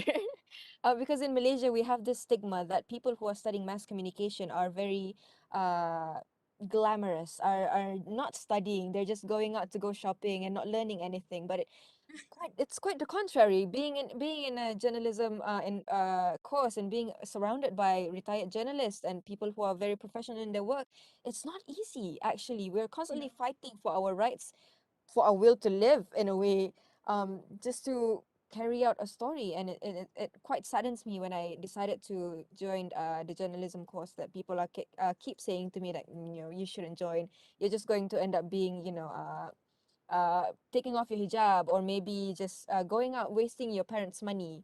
It's always that stigma that you are having as in Malaysia when we are talking about mass communication students, and it's quite sad. The same for us when you join Al Jazeera. Everyone thinks that your life is about gala dinners and red carpets, and I don't know why. And I'm like, where do they even get this idea that a news anchor is someone I don't know, over rich, like a singer and living in the life of paparazzi the whole time. So I think the only red carpet I had was a month ago in a fashion show, and I wasn't even part of the main people in that event. I was there on the media table, so they don't even understand that no, that's not our life. It's not about glamour. It's really about the people, and that's really sad because people who need us to actually be their voice are using the tools online to consider that they are claiming the voice.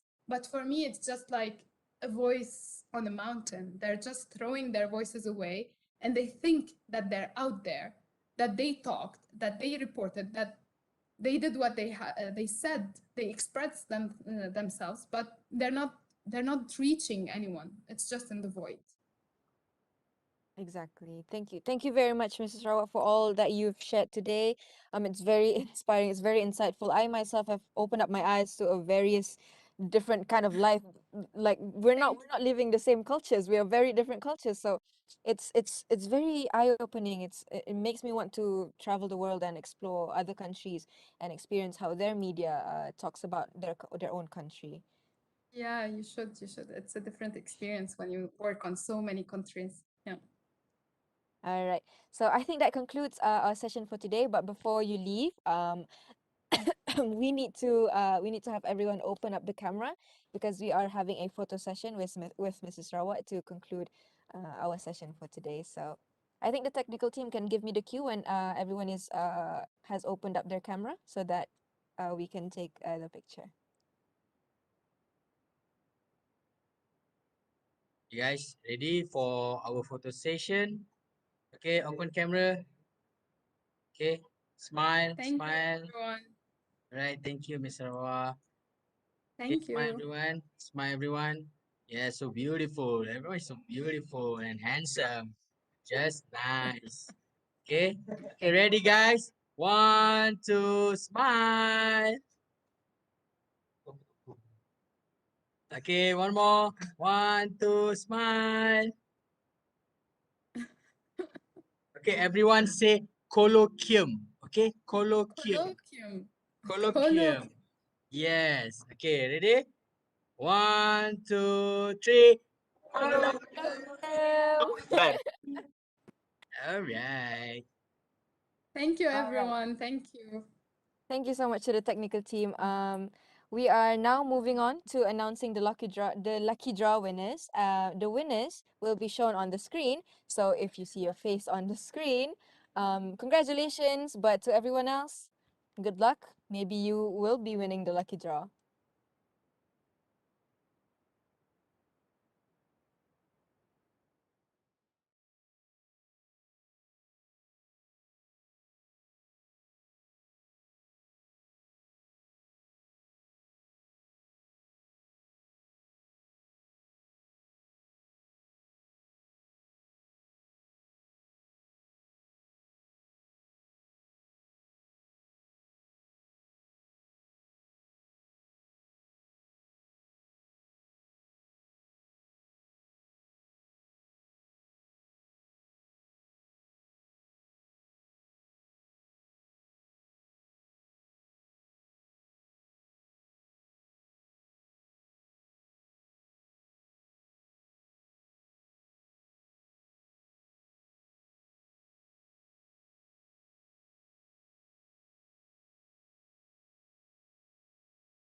latest innovation, Wardah Hydro Rose. The finest rose in Europe. Produce the pure avalanche rose oil. Combined with 72 hydrating active. Keeps you hydrated for 72 hours. Attain your beautiful, glowing skin through maximal hydration. Wardah Hydro Rose.